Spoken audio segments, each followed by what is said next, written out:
Mic check, 1, 2, 1, 2. Our praise to the ever-present creator, God maker. His comprehensive of his presence is everywhere. I'm your little brother Malaki Macabee. It's another reaction video. Reacting to spiritual burnt offerings video. A video that was sent to me actually. I ain't even get a chance to watch it. I just think I'm gonna just chop it up off the cuff. Y'all know how we do. Yeah. Sent to me as a video from where I got my cover, old assembly. You know what I mean? So we're gonna go ahead and talk about it. Let's see what's what, and let's see what the understanding lies at. Let's see what the deception is at. Let's see what the darkness is at. You know what I mean? We're gonna talk about it today. What was crazy though, is I've been having a convo behind the scenes with one of my brothers, right? A beloved brother of mine. Make no mistake about it, it's my brother. Yeah. But I already figured he, been over there chopping it up and all that. He just trying to see what's what.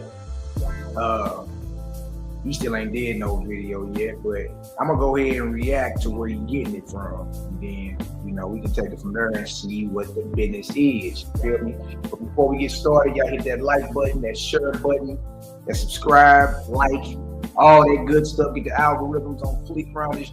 Y'all already know CGG created gangs in the building, baby. You know what I mean? Kicking ass and taking nothing. As usual. Kicking ass and taking names. Y'all wipe y'all shoes off, take your shoes off, wipe your feet at the door. Like my brother Cloud can say, breathe in with the light. Now we gonna talk about it, we gonna slow it down. We gonna work. We gonna work. You know what I mean? Nobody be mad about nothing. All right, so look, let's get to this real quick. I want to show this. Before we get started. We can leave it where it's at. Let me know if I can be heard, family. If I can be heard, drop a 1,000 in the chat if I can be heard. Shout out to the chat. I got Kila Olam Kazdo, Chieftain is key in the building. My beloved sister, love, light, balance. I got my brother Bishop XFGK all day, false God killer. Oof. Well, that makes somebody blow their drawers out, boy. Make somebody blow their drawers out. But before we get started in critiquing the good brothers in the video, salute to the brothers of St. Louis, man. Niggas know what it is. Before we critique these brothers and walking down, I want to show something. Good. And again, I've only, I ain't even listened to it. It's, so this is off the cuff. I ain't listened to it. You feel me? I ain't listened over that way in about, I don't know. It's been a minute. It's been a long time since I listened to what's going on. But I caught word through the, keeping my ears to the streets that the brothers are saying that the sacrifice that Jephthah put down was him. He sent his daughter to go live in the church or something. Boy, man, look. But look, I figured that's where bro was getting it from. You know what I mean? But just to hear people tell me that that's what's being said, I'm like, okay. All right, well, let me go ahead and spin a block on my brothers. You did. And we going to chop it up and see what's what. But until then, let's check this video out real quick. 11 minutes long. Let's work. It's no secret that the God of the Bible has a darker side. Throughout the Old Testament, God is responsible for a whole slew of natural disasters, from erasing life on Earth in a world-ending flood to unleashing devastating plagues of biblical proportions. Like it or not, God has a death toll. Question is, has anyone gone through the Bible and counted it? Armed with a calculator, a spreadsheet, and a King James version, I have done just that. I want to figure out how many people in the Bible can list God as a cause of death.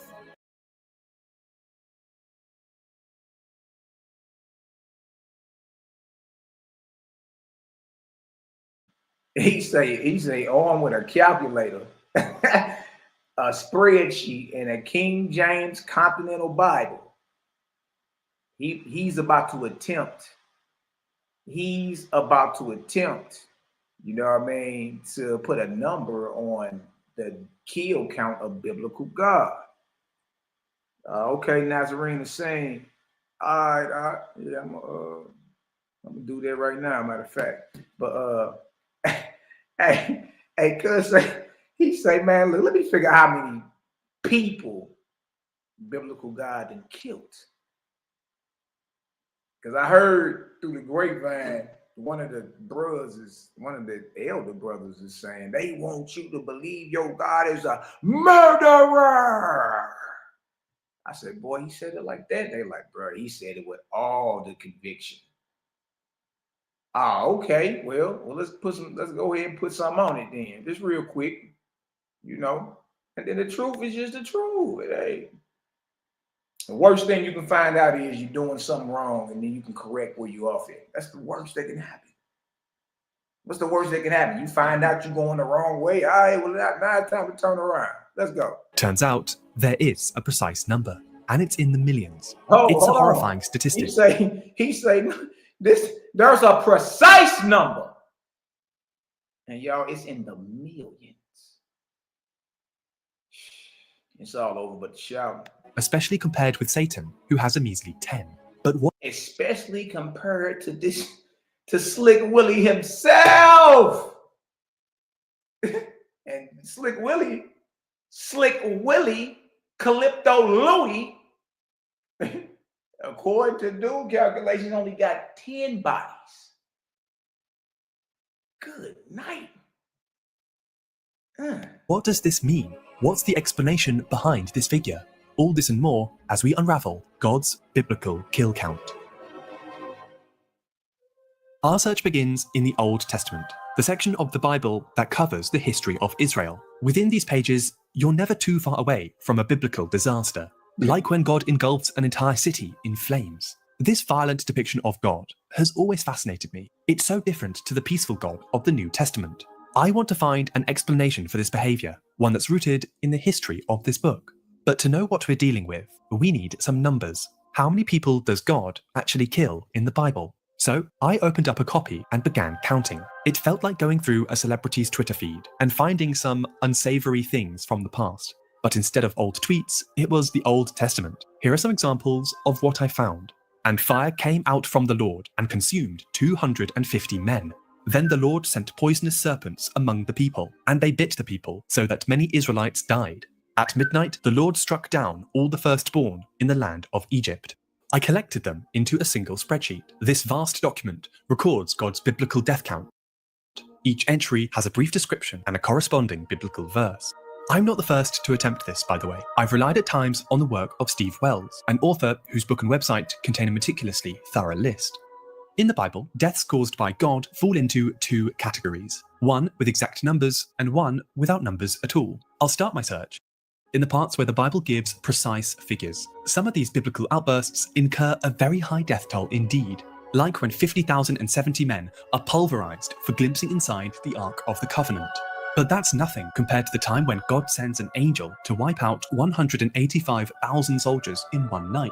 It's nice to see a Bible-accurate angel in its natural habitat. Other incidents are plain strange. In one story, a group of boys tease the prophet Elisha for being bald. They say, and I'm directly quoting here, "Go away, bald head. Go away, bald head." Upset by these hurtful comments, the prophet calls upon God to teach the boys some manners. Suddenly, a pack of bears appear to eat 42 of them. I'm still not sure what the moral to this tale is. Don't tease bald people? The numbers keep adding up, and the total. But what you'll notice is when you start bringing these things to people's conscience and say, well, look, man, you know, they was joking around with the prophet. He called him bald head. He cursed them in the name of the Lord, his Lord. And the Lord respected the curse and sent some birds to chew up these little jokers. So this is how you know the gospel is real. The story says it objectively. You can read it. That's what it says. It puts the number on them.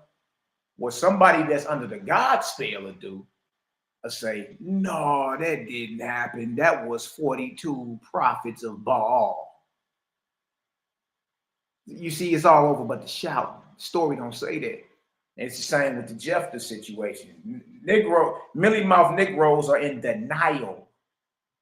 They in denial about what it is.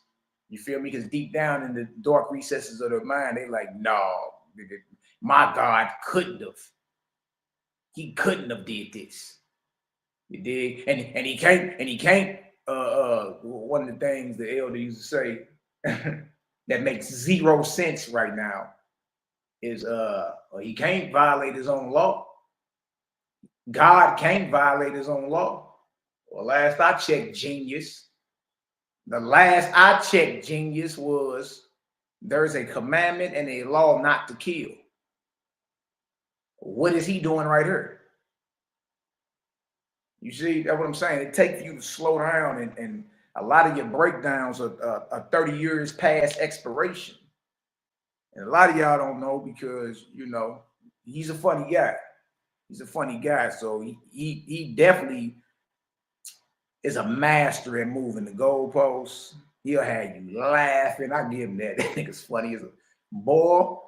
Man, look, listen to me. The brothers that where I got my cut from in Israel, these brothers are funny. You understand? Boy, you'll be laughing. I'm talking about laughing so hard your stomach will be hurting.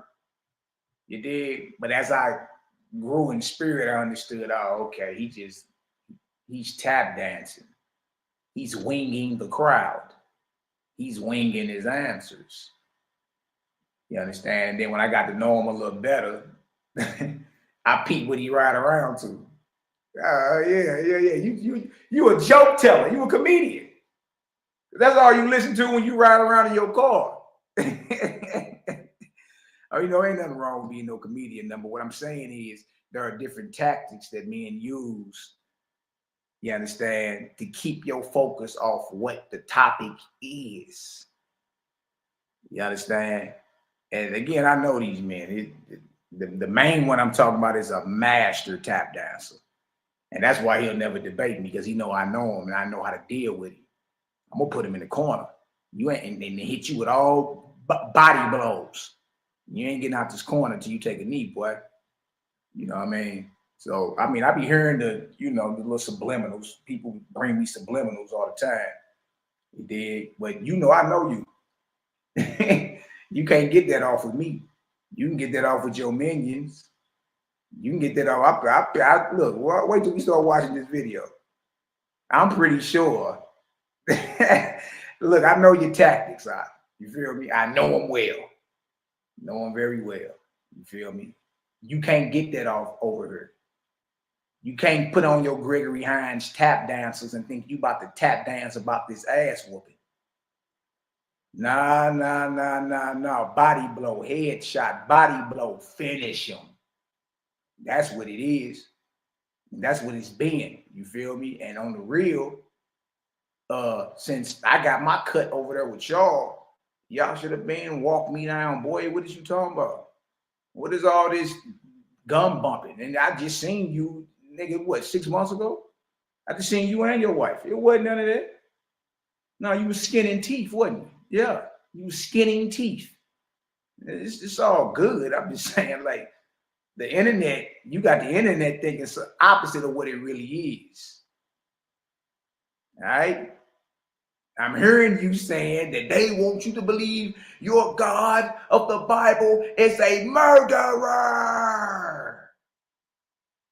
Well, I mean, numbers don't lie, right? We up to 79,800 bodies so far.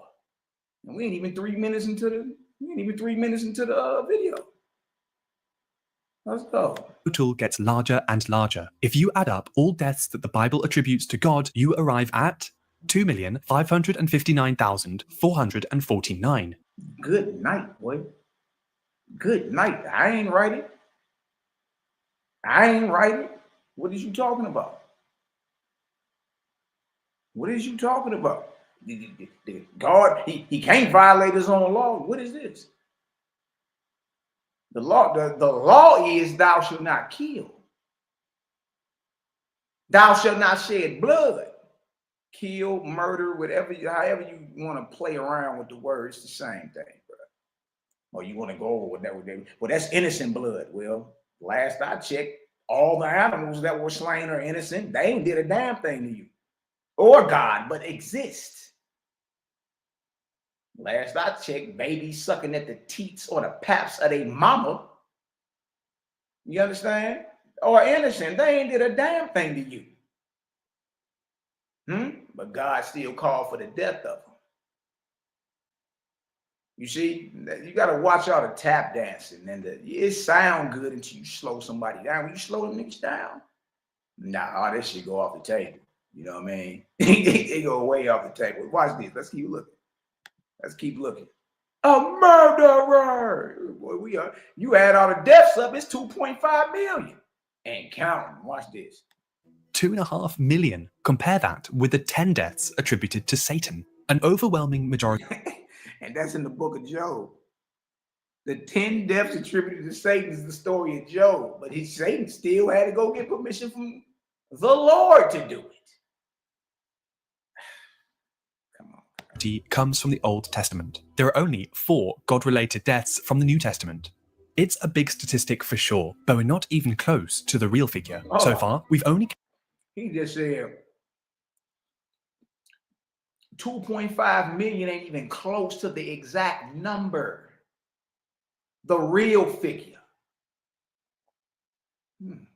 Counted deaths where the Bible gives an exact number. We haven't added up the parts where no number is given. For example, how many people is a city or an army? 1,000? 10,000? The best we can do is use historical estimates and rely on educated guesswork. Adding them all up, the number now jumps to 4,681,116.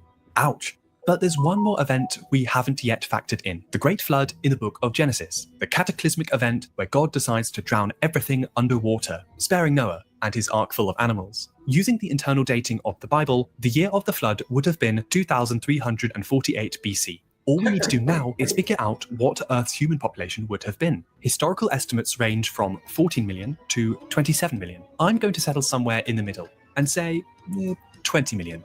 Adding this to the count, we arrive at the final number. Ready for it? God's biblical kill count, including the flood and other estimates, is 24,681,116. Good night, boy. Good night. He using a calculator, the King James Continental Bible, and a spreadsheet. And it's saying the biblical God got 24 million bodies on him. 24,681,116 bodies. They want you to believe your God, biblical God, is a murderer. They start tap dancing, I'm pretty sure. You know what I mean? But numbers don't lie. Numbers don't lie. Even if you ain't want to add the extra 20 million, you still at 4,681,116. 4 million. Good night. So 24 million bodies, 25 million if you round up, is what biblical God is responsible for, his kill count. I'm not the one making this stuff up. I ain't the one that authored the Holy Bible or any other spiritual holy book y'all want to run around here with. And not me. All we do is examine the info and put it out there. You know what I mean? In the end, the decision is yours. It ain't y'all grown ass men. You can let another grown man look you upside your head and convince you otherwise, or convince you that what you reading is wrong. You know what I mean? Y'all got to get that together, man. Y'all supposed to be men. Let your nuts drag, boy. Watch this. Watch this. This is an eye-watering number. To put that into context, that's approximately 34 Hotelagers. Maybe subscriber count is not a helpful metric. God's divine death toll is a statistic that some would rather not know. But again, it's using data gathered from the Bible itself. Even if we remove the flood and the various estimations, adding up the exact numbers the Bible gives us is still in the millions. So why is God's biblical kill count so high? And what does this say about God? This is a really difficult conundrum in the field of biblical studies. It's also an uncomfortable truth that's kept religious thinkers occupied. In fact, this debate goes back to the dawn of Christianity itself. In 144 AD, a Christian thinker called Marcion had an idea. What if there are two gods? A vengeful God of the Old Testament and a loving God of the New Testament. Marcionism, as it came to be known, was a popular theory in its day. Having two gods explained why there's such a discrepancy between the two opposite depictions of him. But Marcion and his two gods theory was swiftly denounced as one of the very first Christian heresies. His critics accused him of cherry-picking. You can't just remove the bits you don't like. Plus, isn't there supposed to be one God? Like it or not, the Old Testament God is here to stay. So, how else have people attempted to explain his death toll? There are plenty of religious and theological explanations for God's biblical kill count, but I think the one rooted in history is the most satisfying. To understand God in the Old Testament, you have to understand the world the Old Testament came from. To the ancient Hebrews living in 500 BC, God was depicted as a great king, ruling creation from his celestial throne in the sky. Now, an ancient king does two things. The first is to uphold the law. The Old Testament is full of sacred rules. There are 613 of them. Like, don't worship false idols, and keep the Sabbath day. In the Old Testament, you have to understand the world the Old Testament. Yeah, God sitting on the throne. God sitting on the throne with white flowing hair. In the image of a man. Came from. To the ancient Hebrews living in... That's the coin of Yahweh right there. on a wheelchair, another throne, a winged chair. You understand? That's the coin of Yahweh right there, Yahuwah. Mm-hmm. Mm-hmm. Mm-hmm. Game, what you think? Playing? Hold on. You know I know. No, we'll go back there. Hold on. Let me show y'all something. I think he's a game. That's a depiction of Yahweh on that. This right here is El. This right on Wikipedia. El, deity.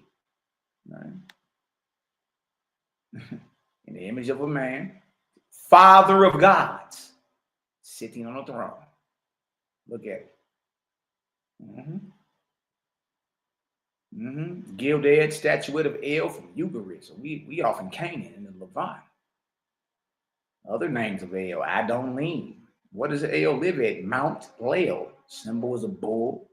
Region is Levant, Canaan. All right. El has a genealogy most don't know. Well, all men have genealogies. It makes sense. Consort, Asherah, other wives, children. Who are some of El's children? Now, this is according to history. Okay. Anat, Ashtar, Baal. Baal look weird as hell. Mot, Shahar, Shalim, Shapash. Who? Yahweh. Yahweh. Yahweh is a son of El. They go the same image. Surgical with it, Jay. Surgical with it. That's Yahweh or Yahweh. What is we talking about? Are we playing? Yahweh or Yahweh was an ancient Levantine deity. Worshipped in Israel and Judah as the primary deity of the polytheistic religion of Yahwism. Wow, polytheistic. Worshipped in Israel and Judah. Yahweh he's a Levantine deity. Worshipped primarily by Israel and Judah. But notice it said it was a polytheistic religion. Though no consistency exists regarding the deity's origin, scholars generally contend that he is associated with who? Edom, Sir, Edom, Paran, Teman, and later with Canaan. Yeah, so some say, either he's a son of El or he moved around like a man from these various locations, like men travel, right? And eventually moved into Canaan and became the chief deity of the Israelites. This is in history. Yahweh and El are two different gods or deities. One is the Father, one is the Son. See, they'll never tell you this. You know what I mean? Only when you get the Bible, you dig, after a certain point, Yahweh and Elohim become combined. And now you think Elohim is Yahweh and Yahweh is El or Elohim. And Elohim is plural. El is the singular. El is the singular form. You understand? Elohim is plural. Right? So if El, right here, the father of gods, is singular, guess who the Elohim are? His genealogy. Baal, Ashtaroth, Mot, Anat, Shalim, Shapash, Yahweh, Yam. Equivalence to Yahweh, equivalence to El. And the Syrian equivalent to El is Dagon. Dang. Really? Okay. The Mesopotamian equivalent to El is Anu, like your Anunnakis and all that. Yeah. Enlil. Roman equivalent is Saturn. Hurrian equivalent is Kumarbi. All right, just to show you, I just went there to show y'all that, the whole connection between El and Yahweh or Yahweh, historically speaking, they two different deities. One is the Father, one is the Son. But they're both depicted as men sitting on thrones. If y'all got that understanding, drop a 1,000 in the chat. Drop a 1,000 in the chat. We ain't making none of this stuff up, man. It's just a lot of our people are in denial. That's it. You're in denial about what this is. Let's get back here. Now that we proved that image right there that's an actual ancient depiction of Yahweh. You understand? Sitting on a throne. Going back to 500 BC. the 400 BC Persian period. Look at Yahweh. That's wild. Let's keep going. 500 BC, God was depicted as a great king, ruling creation from his celestial throne in the sky. Now, an ancient king does two things. The first is to uphold the law. The Old Testament is full of sacred rules. There are 613 of them, like don't worship false idols and keep the Sabbath day holy. A lot of deaths in the Old Testament are because people break God's rules. Worshipping a golden calf, zap. Collecting wood on the Sabbath day, zap. Opening the Ark of the Covenant, mega zap. In every instance, people are told not to, but they do it anyway. The death penalty may seem harsh, but those are the rules. Disobey a divine law and expect a divine punishment. An eye for an eye, as the biblical saying goes. A saying, incidentally, that's been borrowed from King Hammurabi's Code, a collection of Babylonian laws that predate the Bible considerably.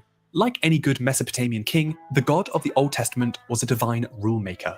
Judge, jury, and executioner too. But maintaining law and order is only half of a king's duties. What else does an ancient ruler do? He goes to war. A large proportion of God's biblical deaths are connected to warfare, whether that be granting Israelites victory in battle or using superpowered angels to demolish enemy armies. Similar to the deities of neighboring societies, the biblical God was viewed as the protector of a nation, and so was often described as a warrior. In fact, one of the oldest bits in the Bible, the Song of Moses, is a poem praising God's military might. The Lord is a warrior. The Lord is his name. Pharaoh's chariots and his army he cast into the ocean. His chosen officers were sunk in the Red Sea. It's the closest thing you get to biblical heavy metal. The writers behind the Old Testament wanted to describe God as a powerful king, a king who upholds the law and ensures success on the battlefield. It's a gruesome affair, but hey, who said being a king was easy? Compared with other ancient deities, the biblical God is a pretty nice guy. Take the flood story. At least God is described as regretting his decision. In another version of this ancient myth, the Epic of Atrahasis, the reason why the gods drown humankind is for partying too loud. Centuries later, when the New Testament writings came along, Christian writers no longer used words like judge and warrior to describe their God. Instead, they used words like father. Now, fathers don't execute their subordinates. They forgive them, which is why forgiveness and grace are such big themes in Christianity. That's why God's biblical kill count feels so jarring. This gigantic statistic is a hang-up from the Old Testament. These ancient Hebrew writers pictured God in a very different way than we do today. To them, death was simply part and parcel of being a god. Combing through the Bible and calculating God's death toll culminates with a frightening number. It can be quite hard to make sense of. I'm not religious myself, so I find historical explanations like these the most helpful. It's one of those head-scratching questions that have kept people busy, and probably will do for centuries to come. Ooh. Hey, thanks for watching. Oh, wait, boy. That's a lot of blood. That's a lot of dead bodies right there. You know what I mean? All right, so this right here is the video I'm reacting to. This is actually the old assembly I got my cut from. I know these brothers very, very well. Known them 20 years, a little bit over 20 years. You know what I mean? I wish nothing but the best. Pray for nothing but the best for these brothers, their families, their wives, children, grandchildren, their mentals, all that good stuff, man. You know what I mean? But we got to talk about this. And again, I ain't even watched it. I had a few brothers send it to me who have watched it. And, you know, I was like, well, you know what? I'm just going to spin the block on bruh, you know, and I'm just going to freestyle my recap or my reaction to it. All right. The brother in the middle right there with the, I don't know if that's a light brown or orange shirt on. That's Daniel Solomon. Shout out to Dan. I just seen you, boy. You was skinning teeth. You had your gold showing and everything. It's all good, big dog. Salute. To the right, on the end of the screen on the right, that's my Ariel Al Ben Israel. My brother with the great orator skill. That boy is cold with his pronunciations and enunciations. That's bro, man. Shout out to you, your family, all that. Ariel, Al Ben Israel, seen you too. You did, and you ain't never get back though. Yeah, me and the Bruce saw you. we ran down on you in Israel at your shop. You dig? Y'all was chewing on some fish or whatever, and hey, we gonna talk about the elephant in the room. You dig? And how I usually do is what I always do, fire off. And needless to say, brother, you ain't had nothing for me then. And you for damn sure ain't got nothing for me now. You even admitted that that sounds like a violation of dietary law. Exactly. Well, can you send me the scripture? We sent you them scriptures, boy, in 30 seconds flat. You hit back and was like, oh, I never. Oh, okay. You was just telling us to send the scriptures so you can get us up out of your face, boy, because that heat was turning up. Boy, you already know, boy. It walked you down too. You and Israel. Y'all both was like, damn, yeah. I'm pretty sure y'all ain't tell Daniel Solomon about that. He probably would have demoted you, Dick Rose, to the left. Well, to Daniel's right, but to the screen's left of Daniel, brother with the headband on. It's my brother Zebediah Boaz. Salutes there, man. Always been cool, always been cordial. You know what I mean? I done made music with this brother and everything. The brother actually is gifted when it comes to the music. Shout out to Zebediah, his family. You know what I mean? My sis and them, you did. I assume y'all still together or whatnot, but hey, send my love and light. And to the far left, to Zebediah's right, is the artist bro, Elisha. Shout out to Elisha, his family, his wife Miriam. Shout out to Miriam. No, I'm saying his 4 children, you know what I mean, nieces, nephews, everybody, man. You know what I mean? Ain't nothing but love and light. I ain't talked to you since the last time you threw something out there that was false, claiming somebody got me out of jail. You dig? And I'm like, nah, nigga, you heard that wrong, Jack. You really don't know what's going on, do you? You feel me? So, and just to let you know, they get me out the clink, it was $25,000 cash only, no 10%. The money that was put up for me was $6,800 for a lawyer. You dig? In which I paid that back while I was in jail. You know what I mean? I balanced the books while I was still in jail. Nigga, what did you mean? So whatever was put up, I gave right back 72 hours later while I was in jail. So no, ain't nam nigga get me out. What did you talk about? You know what I mean? Just to clear that up. But look, it ain't nothing but it's solid over here. But we about to go ahead and pick you boys apart. And look, y'all know me. I'm liberal, so y'all know me. And you know how I'm coming. I ain't coming to play tiptoe through no tulips, Monty Cuddle. You know what I mean? And I ain't even here to make nothing personal. You feel me? Because that ain't what this is about. This is about doctrine, right? There's somebody done lost the light. Somebody is in darkness and somebody has the truth. Well, let's see.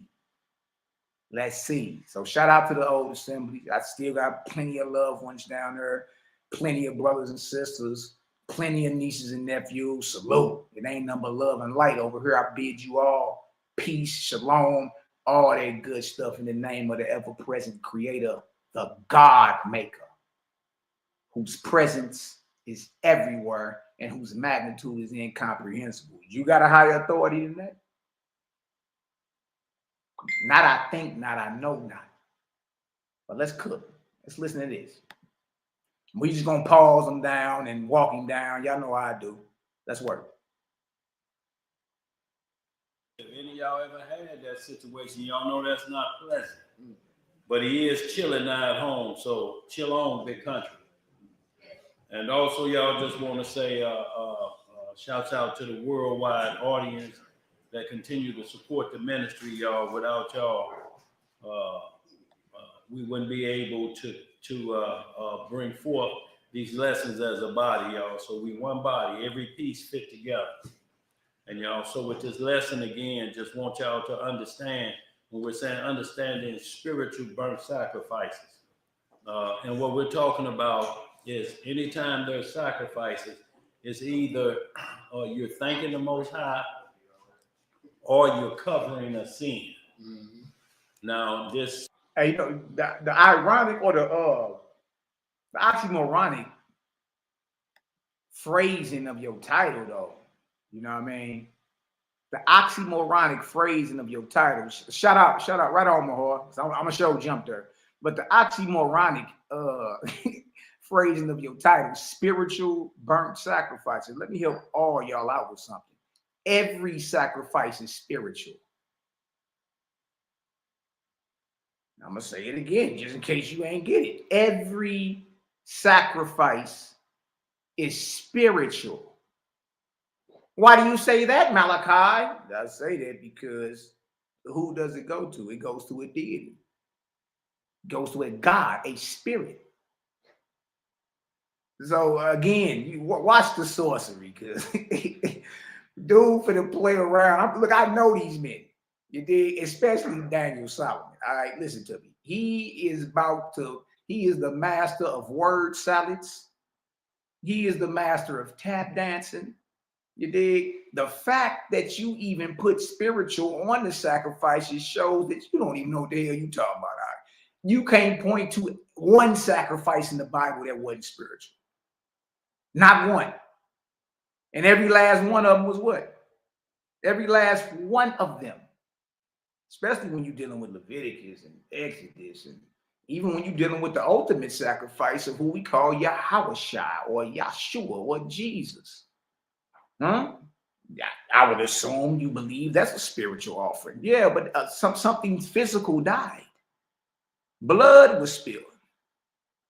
So every sacrifice, you know what I mean? Every sacrifice is spiritual. Let me show that real quick, just in case anybody think I'm playing. I was like, come on, bro. You gotta, you know what I mean? You gotta put away these 30-year-old expired teachings. You understand? We done already slowed you down. That what you've been saying is off. It may have got you may have got away with it in the 90s. You know what I mean? But it's off. What do you mean, Malachi? Let's go right here. Leviticus 1 and 3, and we'll come back. Leviticus 1 and 3, and we'll come back. All right. If his offering be a burnt sacrifice, this is a physical offering, something is going to be killed. Something's blood is going to be drained. Something is going to be chopped in pieces and thrown on the altar. All right. If his offering be a burnt sacrifice of who? The herd. Let him offer a meal without blemish. He should offer it of his own voluntary will at the door of the tabernacle of his congregation before who? The Lord. The Lord is a spirit. The Lord is a God. That will make this burnt sacrifice spiritual. Every sacrifice is spiritual. What are you talking about? Watch this. Let's go to sacrifices. Olah. Burnt sacrifices. Olah. In the Hebrew. Listen to it. Why is this thing messing around? It's easy work, man. You just got to slow down, take yourself about it, and just be real with yourself. There's no reason to lie on what it says. It says what it says. Strong's H 5930. Olah. Olah. Second entry. Olah. Olah. All right, now watch this. I'm going to scroll down. All right. Look what it says.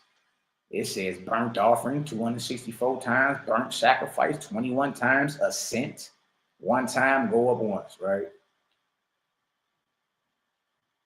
Olah usually is a holocaust, as going up in smoke. A burnt offering is a holocaust. That's where the small hats get their whole thing, you know. They look at what they went through as Hitler offering them up as a burnt offering, a holocaust. See that? Now watch this right here. This right here. This is out the Brown Drivers Briggs lexicon. It says Olah is a noun, it's feminine, whole burnt offering, that which goes up to who? Heaven. Yeah, every burnt offering, every sacrifice is spiritual. That's so you mean understanding spiritual? Nah, that's sorcery. Look at this. Look at this. The whole burnt offering, beast or fowl, is entirely consumed and goes up in the flame of the altar to who? To God. Well, that means every sacrifice is spiritual. Daniel Solomon. You understand? So just even the title of what you're talking about, just even the title in what you're talking about is off, bro, because every sacrifice, whether it's a burnt offering, a peace offering, a grain offering, a wave sheaf offering, a voluntary offering, whatever offering you're talking about, a sin offering, every offering you're talking about, brother, is spiritual. It goes to God, who is a spirit. If y'all understand that, drop a 1,000 in the chat. Mally ain't making none of this up. Wait. Walk you down just based off your own lesson. And I ain't even looked at this deal yet. I ain't even looked at it. I don't watch this. Again, brother, y'all know me. You understand? If ain't nobody gonna swing through and check, you know what I mean, critique and scrutinize what you talking about, you knew I was coming. I don't even know why you even played that. If it get back to me, you know I'm coming. You know it. I don't even know why y'all even try to play with me. Watch this. This situation we're going to deal with today, we're going to only deal with Judges 11 because this is where most of this misunderstanding is coming from. That's how I know y'all, this class is about me. Because I just did a class on Judges 11 a couple of days ago and proved that Jephthah sacrificed his daughter to biblical God as a burnt offering. So obviously what I put out there got back. And it ain't just me. The creator game dropped something right before that. Shout out to Selah Shalom and them. He dropped a thorough presentation probably like 3 days before me. Yeah. You ain't just got to deal with me no more. Watch this. But what happened is, as you can see through discussions that's out there, everybody's starting in the middle of the page. And when you start in the middle, sometimes you get seconds that may be sloppy. And that's what's happening right now with this discussion because everybody started. Which is, you off on that. Who started in the middle? We go to Judges 11, read that is a burnt offering. Then we go back to the beginning. Leviticus, the first chapter, to show you what a burnt offering is. This is the law of the burnt offering. So you can understand the vow that Jephthah made to his God under the spirit and unction of his God or his Lord. Yahweh. Come on now. Starting in the middle. So for us to even have a fair judgment, we don't even know what brought the situation on because of where they're starting. He keep looking you Negroes all upside y'all head though, man. What's up with that? He looking for validation from you, Ariel. He keep looking you all upside your face. Boy, he looking at y'all like y'all better not have no different understanding than me. There you over there looking like, boy, y'all better not. I better not smell Malachi's understanding on none of y'all. It's all over but the shout, big dog. Watch it. Starting there. They're starting in the middle of the subject matter. So you will never be able to understand what's going on. So now he acts like, look, he looked Ariel upside his face again. Look. Why you keep looking these grown-ass men upside their face like they little children? Like, come on, Ak. Like, Ak, stop it. And I've known you way too long. Stop it. Boy, you looking these men all up, especially Ariel. Boy, you getting looked all upside your face, boy, like you about to get put in the corner. Like you about to get put in time out or something. What the hell is going on here? And again, we went right to the topic of the matter is Jephthah's daughter. We ain't got to start nowhere else. We start right there. Because the conversation is about, did he offer his daughter up as a burnt offering? Did he offer his daughter up as a burnt offering? That's what it is. You feel me? It ain't even about nothing else.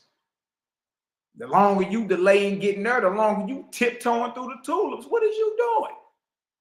Ariel, he looking you all upside your mug, and your head is buried in the Bible. I wonder how many times he do this, because this is already becoming crazy. Watch it. To make you playing on your intelligence, so you won't understand. Like you ain't learned how to read in school and study context clues. Watch out for the tap dancing as if once you start reading Bible, then the context clues and everything you learned in school goes out the window. So you won't understand how to properly come to a righteous judgment. Hell you mean? We know how to read words in English and then look them up in Hebrew, look them up in Greek, cross compare, go grab precepts. We know how to do all that. He talking to y'all like y'all in kindergarten. Watch this. Make a fair judgment. They don't care. The only thing they want is doubt in your mind that your God is a murderer.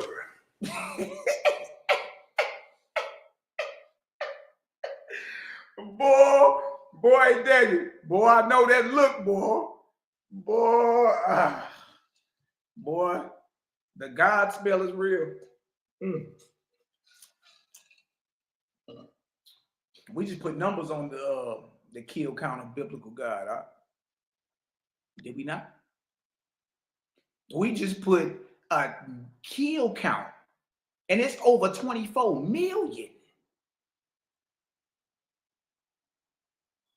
Like, look, bro, it is or it ain't. My thing is, if wherever you at and you roll with that, stand on it. Stand on it. I want you to believe your God is a murderer. That's what brother was telling me about. It was like, boy, hey, he started pouring it on thick right there. Let's take that back a little bit. Look at Daniel's face. Boy, the answer, nigga, I ain't come play today, cuz. Nigga, I'm coming to, hey, nigga, I'm coming to embarrass somebody. Look at it. Look at it. To understand what's going on. To make boy, Ariel, boy, I know you smelled all that smoke. Hold on. You keep looking this man upside his face. To understand what's going on. Look. To make a fair judgment. They don't care. The only thing they want is doubt in your mind that your God is a murderer.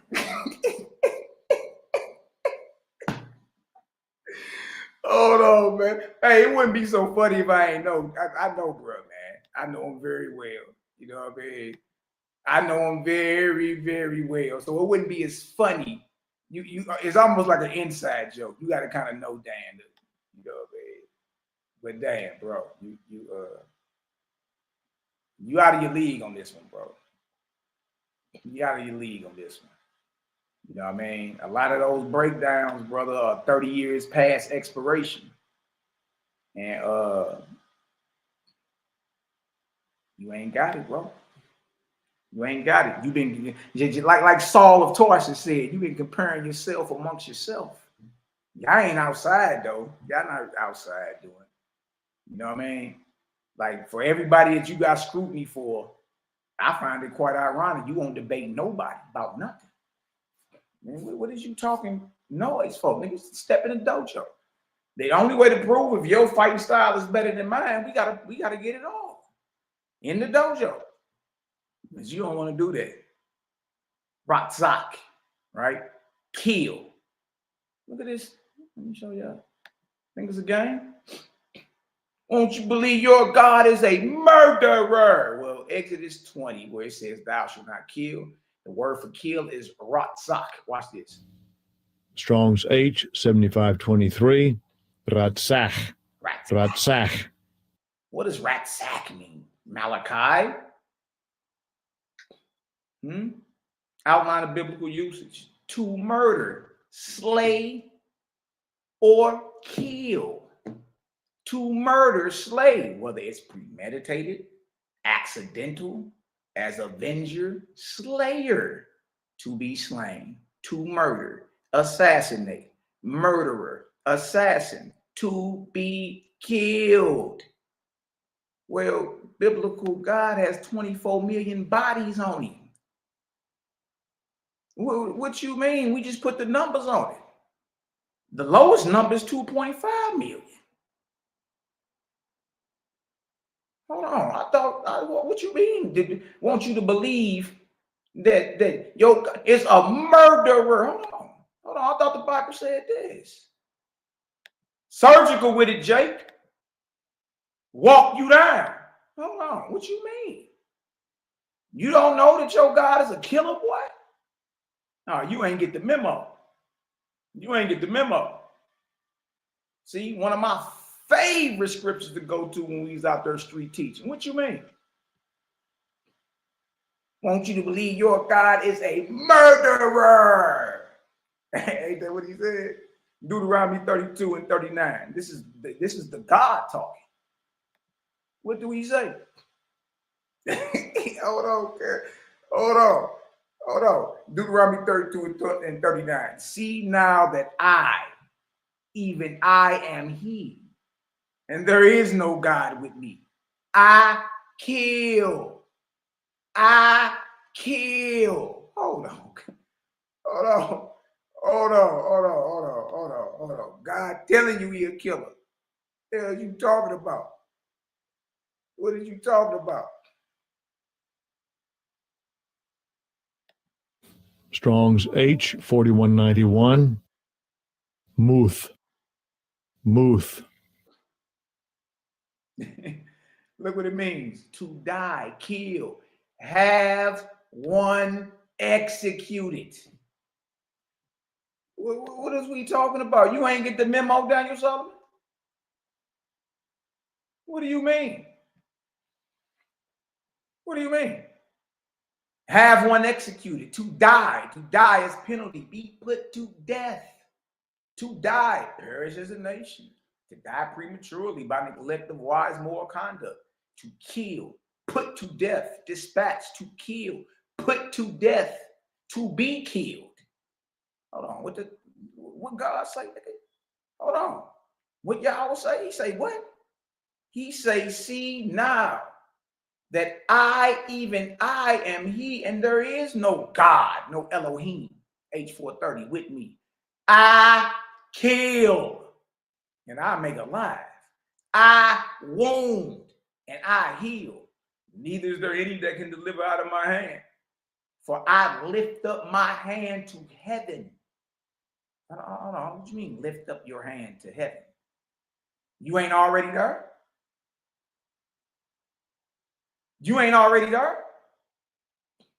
God moving and talking like a man. For I lift up my hand to heaven and say, I live forever. If I sharpen, if I whet my glittering sword, and my hand take hold on judgment, I will render vengeance to mine enemies and will reward them that hate me. I will make my arrows drunk with blood. What you mean? They want you to believe your God is a murderer. That's what you say. I will make my arrows drunk with blood, and my sword shall devour flesh. And that with the blood of the slain of the captives from the beginning of the revenges upon the enemy. God said he killed. Daniel, what do you say? Hold on. What is you talking about? Well, look. Hold on. Let's get back to Daniel Solomon, man. Hold on. This was funny. Like, boy, I ain't a couple minutes in and already chopping you boys down, man. What is going on? Off the cuff. I ain't even watched this. Off the cuff. To understand what's going on, to make a fair judgment. They don't care. The only thing they want is doubt in your mind that your God is a murderer.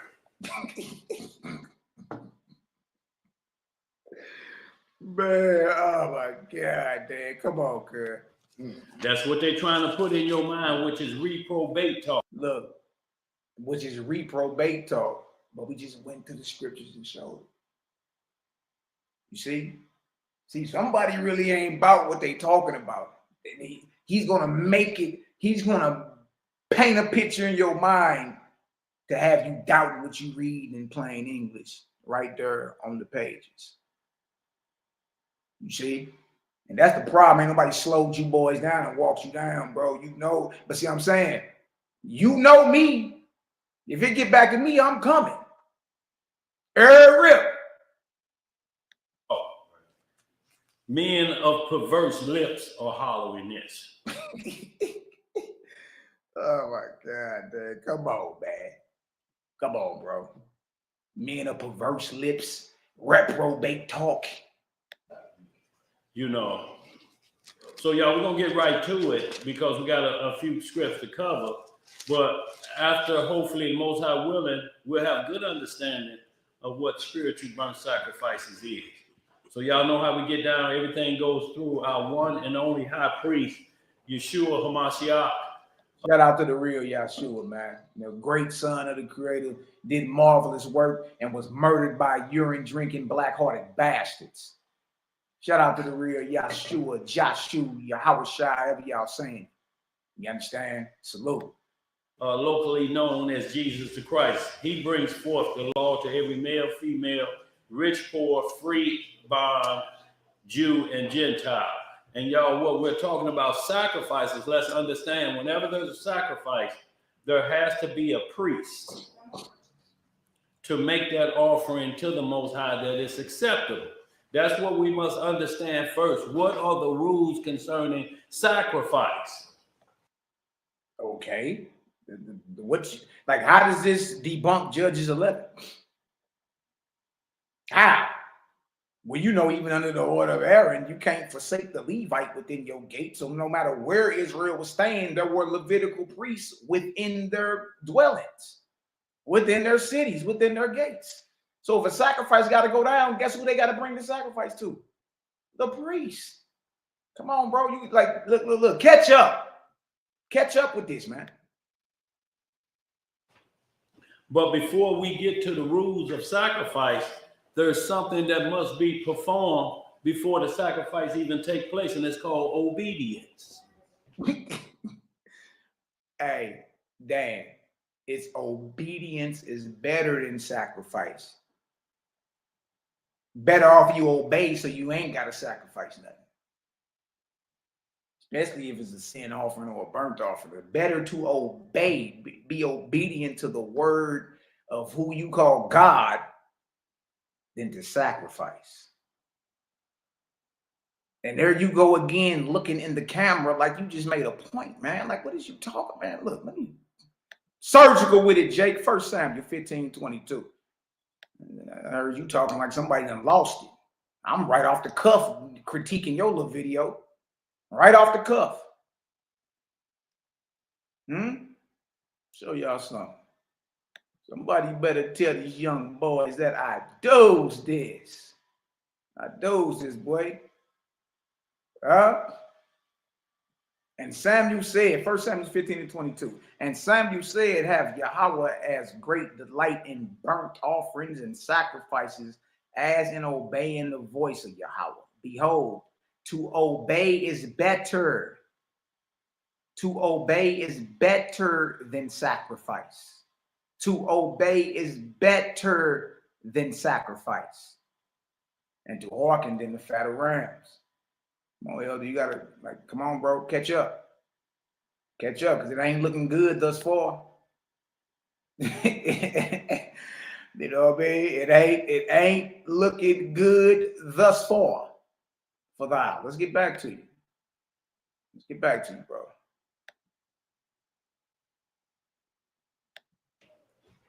So if we don't understand obedience first, then whatever sacrificing you make could be to the devil. Oh! Hold on, man. Hold on. If you don't understand obedience first, then whatever sacrificing you making could be to the devil. to the devil. Are you admitting that? Are you admitting that you could sacrifice and in your mind be thinking you sacrificing the biblical God, the real God, but really it's to Satan, the devil? Is that what you're saying? Yeah. So someone can be deceived and really think they sacrificing and doing the right thing, but it's really to the devil? Okay. If y'all all heard that, the man just said, if you don't understand obedience or how to obey, then what you sacrificing could be to the devil. If y'all heard him say that, throw a 2,000 in the chat. Dang. Well, that means you could actually be thinking you're doing the work of God, who you call God, the creator, right? And be deceived and really be sacrificing or doing the work of the devil. He just said that. Dang. Or it could be listening to someone that's chasing the lips of the devil and now got you on edge. There you go, looking again. Ariel, boy, you looking like Daniel's pupil. He keep looking you all upside your head and your whiskers. So y'all, we're gonna get right to it. And y'all, this subject matter of understanding spiritual burnt sacrifices is gonna deal with priesthood. And we have to make sure the priesthood is in order. What priesthood we should be following. And how does that law apply to us as individuals who in such a state that they find themselves becoming a spiritual burnt sacrifice. So y'all, we're gonna start this off in the book of the law so we get up to point on what we're doing, and then we're gonna get into this subject matter. And as vows come up, everything that's mentioned, we'll deal with that subject matter with the law. And then we'll determine at the end if it was just. If calling our power, saying he's contradicting himself and going against his own rules, then we'll see at the end of this matter, y'all, when we study it correctly, according to the rules of the Bible, not according to a naysayer or men of perverse lips, and got you already trying to figure out at second base, and you don't even know how you was standing at home plate.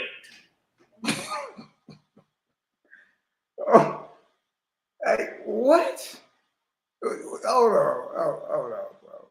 Hold on. What'd you say? You said trying to figure out second base. Hold on, bro.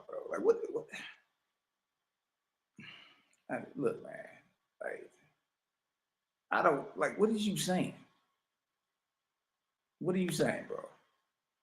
Rules of the Bible, not according to a naysayer or men of perverse lips, and got you already trying to figure out at second base, and you don't even know how you was standing at home plate. You scrapping backwards. Right. Ariel, boy, he keep looking you all upside your head. Backwards. So y'all, let's start this off in the law. We're gonna start it off where sacrifices first started after the flood, and we gonna go right into the laws that deal with burnt sacrifices. And we have to deal with the high priest, because this is a high priest situation. It's either gonna be Aaron, or we're gonna be discussing Melchizedek, or we'll be discussing how one trumps the other when it comes down to sacrifice. Oh, okay. Well, let's do that. Y'all kind of slow with it. Dan. Let's go show the people real quick. You dig? And the order of Melchizedek, king of righteousness, biblically speaking, was around in the earth before the tribe of Levi. Okay, so let's go show in Genesis. Let's go show Abraham running up on Melchizedek. Let's go show that. Let's go show that. And that'll show you that Abraham is up under that same order that you're talking about. Right here. Right here. Let me go ahead and go. We right here. We in Genesis 14. Y'all kind of slow. Y'all dragging on, and let's get right to it. We want to talk about the different priesthoods, the order of Aaron or the order of Melchizedek according to the Bible, right? All right, well, Melchizedek first comes on the scene in Genesis 14 after Abraham finished slaughtering the kings, right? Look at this. And Melchizedek, let's click on it. Let's click on it. Strong's H 4442. Melchizedek. Here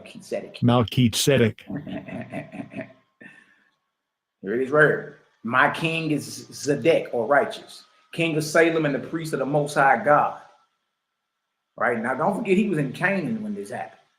All right, when you go into like books of Jasher and all that, they, which is Jewish tradition, but they try to connect Shem, Noah's son, as being that Melchizedek that Abraham ran up on in Genesis 14. You feel me?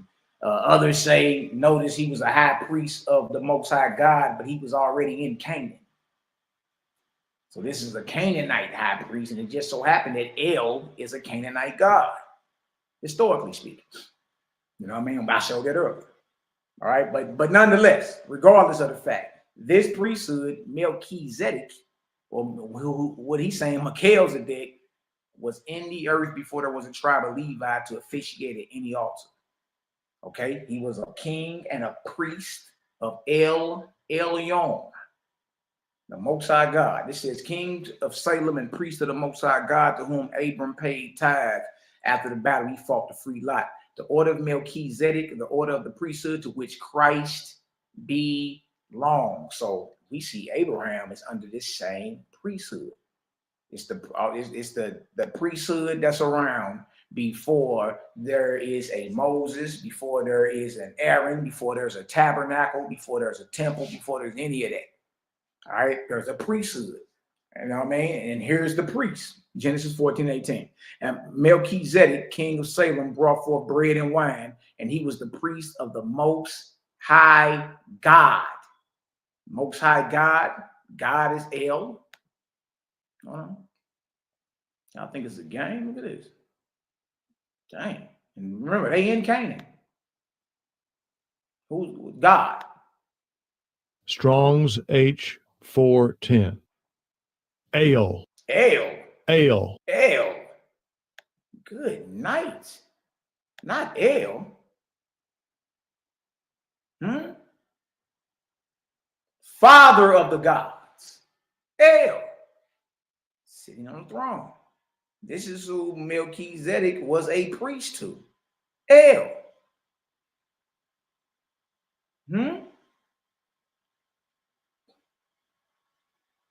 Good night. Let's get back to it. So we got El, but then let's go look at Most High. So we got God being El, right? What is Most High? What is Most High?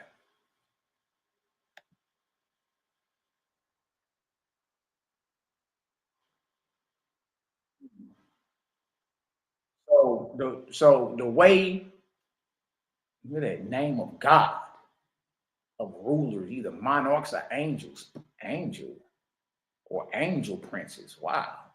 Notice how the God is always associated with some type of angel, deity, or something like that. You know what I mean? So to say the Most High God in Hebrew, you would say El Elyon. El Elyon. Okay, so this is a king and a priest of Salem. Salem is Jerusalem. Jerusalem is in Canaan.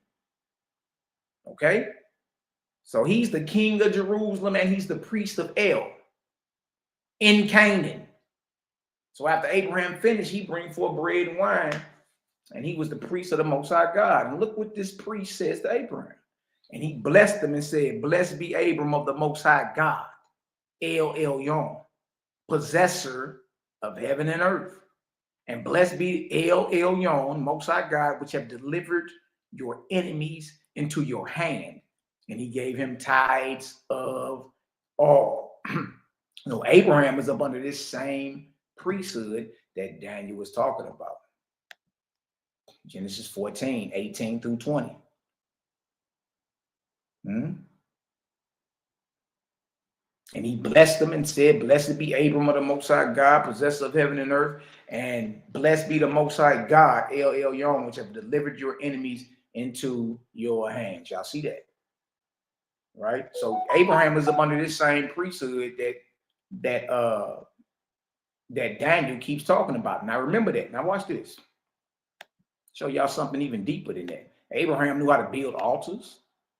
See, so the law of how to build an altar, the law on how to perform sacrifices and all that was already known in the earth before there was a tribe of Levi or an order of Aaron.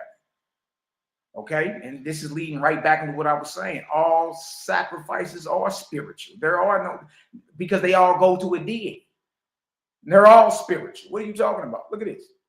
Look at it. Let me show you. Abraham was building altars and all that. Genesis 12.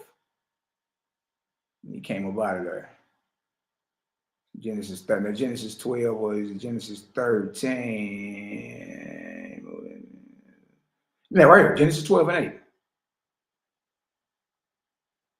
What are you talking about, man? Genesis 12 and 8. So Abraham was up under this same order that Daniel keeps talking about. That according to the Bible, Jesus Christ is the high priest of. All right. So watch this. And he removed from thence unto a mountain on the east of Bethel, house of God, house of El, and pitched his tent, having Bethel, house of El, on the west, and High on the east. And there builded an altar unto Yahweh, and called upon the name of Yahweh. Look at this. He building altars and all that. What do you mean an altar? What, he just went and grabbed a heap of rocks and stones and just said, this is my altar? No, there's rules to it. All right? There's rules to it. Strong's H, 4196. Mizbeach. Mizbeach. An altar. A place of sacrifice. Look what it said right here, down here in the Browns. Place of slaughter.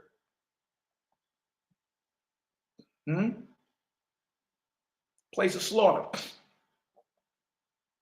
Abraham was already building altars. He knew how to perform sacrifices already. Let's go to Genesis 15. Surgical with it. Surgical, Jake. Watch this. Abraham performed some sacrifices right down here. Right down here. Genesis 15. So Abraham knows how to build an altar under the order of Melchizedek. Abraham knows how to sacrifice under the order of Melchizedek. Genesis 15 and 17. It came to pass that when the sun went down and it was dark, behold, a smoking furnace and a burning lamp that passed between those pieces. And the same day Yahweh made a covenant with Abram, saying, unto thy seed have I given this land, from the river of Egypt, Nile, unto the great river, the river Euphrates. That's all the way over in Iraq. That's really supposed to be the biblically speaking, the promised land, according to this, is from the Nile River, Nile Valley, all the way over to modern day Iraq, Iran, over that way.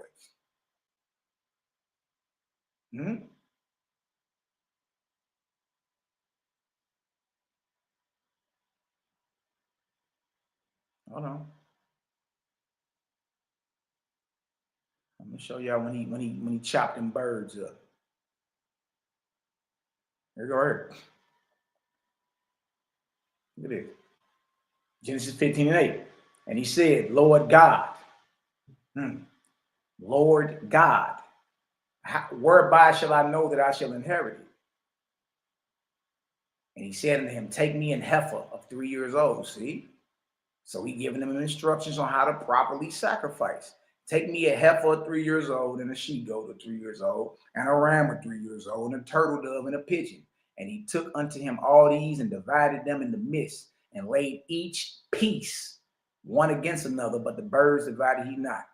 And when the fowls came down upon the carcasses, so he had killed the heifer, he killed the she-goat and killed the ram and the turtle dove and the young pigeon.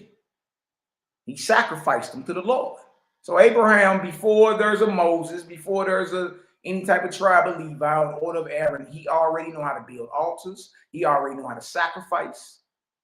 He already knows what's going on. All up under this order of Melchizedek that Daniel keep talking about. As if that's a difference. As if it's a difference, meaning it's still a physical sacrifice and blood got to be spilled. Blood still got to be spilled, genius. What are you talking about? This is the order of Melchizedek. Abraham just met him in the previous chapter. Then you go back to Genesis 12, Abraham building altars. Where he get that knowledge from? An altar, a place of slaughter. You get up to Genesis 15, the God told him, hey, look, take this right here. This is what you do. This is what you do. Grab a heifer, 3 years old, and a she-goat, 3 years old, and a ram, 3 years old, and a turtle dove and a young pigeon. Okay?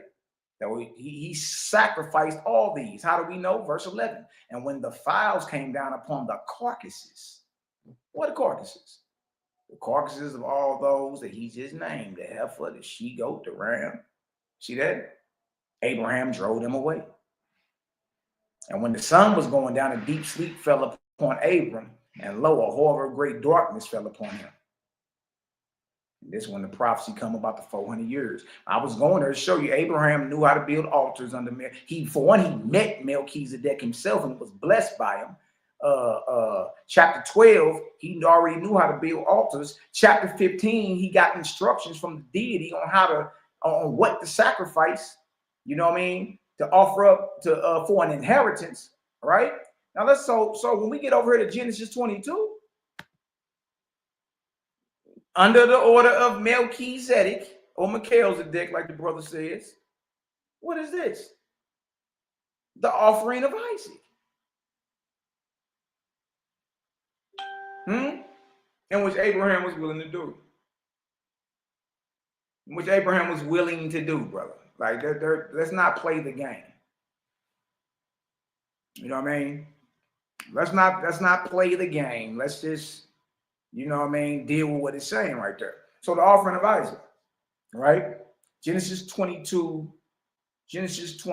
and 1. And it came to pass after these things that God did tempt Abraham. God did tempt Abraham and said unto him, Abraham. And he said, behold, here I am. And he said, God said, take now thy son, thine only son. And that's a whole nother topic too. But thine only son, Isaac, whom thou lovest, and get thee into the land of Moriah and offer him therefore a burnt offering upon one of the mountains which I will tell thee of. So if Abraham then already met Melchizedek, the high priest of El Elyon, know how to build altars, already got the knowledge of sacrificing, what make you think that he don't know what a burnt offering is? And all you got to do is read down to the end of the story. And for time's sake, we'll jump down further. Watch this. Watch this. Because Abraham was willing to do it, right? But he was stopped. Watch this. Watch this.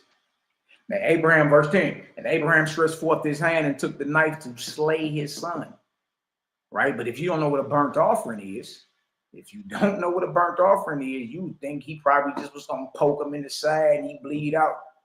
And that's it. No, he was told to offer him up as a burnt offering. What is that? What is a burnt offering? Look at this. And the angel of Yahweh called unto him out of heaven and said, Abraham, Abraham. And he said, here am I. And he said, lay not thine hand upon the lad, neither do thou anything unto him. For now I know that thou fearest God. Now you know. God is supposed to be all knowing. You should already know. Seeing thou hast not withheld your son, your only son, from me. There it go again. Why does Isaac keep being called the only son of Abraham? That's another topic. We'll get to that one day. And Abraham lifted up his eyes and looked, and behold, behind him a ram caught in a thicket by his horns. And Abraham went and took the ram and offered him up for a burnt offering in the place, or in the stead of his son. So y'all, what he did to the ram, he was going to do to his son. What he did to the ram, he was going to do the exact same thing to his son, had not that angel stopped him. So what is a burnt offering? What is a burnt offering? We can read the definition again, and then we're going to go to Leviticus 1 and show you. Okay, now remind you, this is still up under the same priesthood that Daniel was talking about. All right, same priesthood. Altars already met Melchizedek, know how to build altars, know how to sacrifice, even know what a burnt offering is. Even know what a burnt offering is. Right? But in order to get the law on how, or the rules of a burnt offering, right, to read that, because Genesis ain't being specific with it, we got to go to Leviticus 1. And Leviticus tell you exactly what it is. All right, so a burnt offering is an olah. Olah. Strong's H 5930. Olah. Olah. Burnt offering. Second entry. Olah. Olah. Whole burnt offering, ascent, stairway, steps, a step, or usually a holocaust. Boy, ascent, burnt offering, sacrifice, go up to. And don't forget, it's to God. The whole burnt offering, beast or fowl, is entirely consumed and goes up in the flame of the altar to God. So it's killed.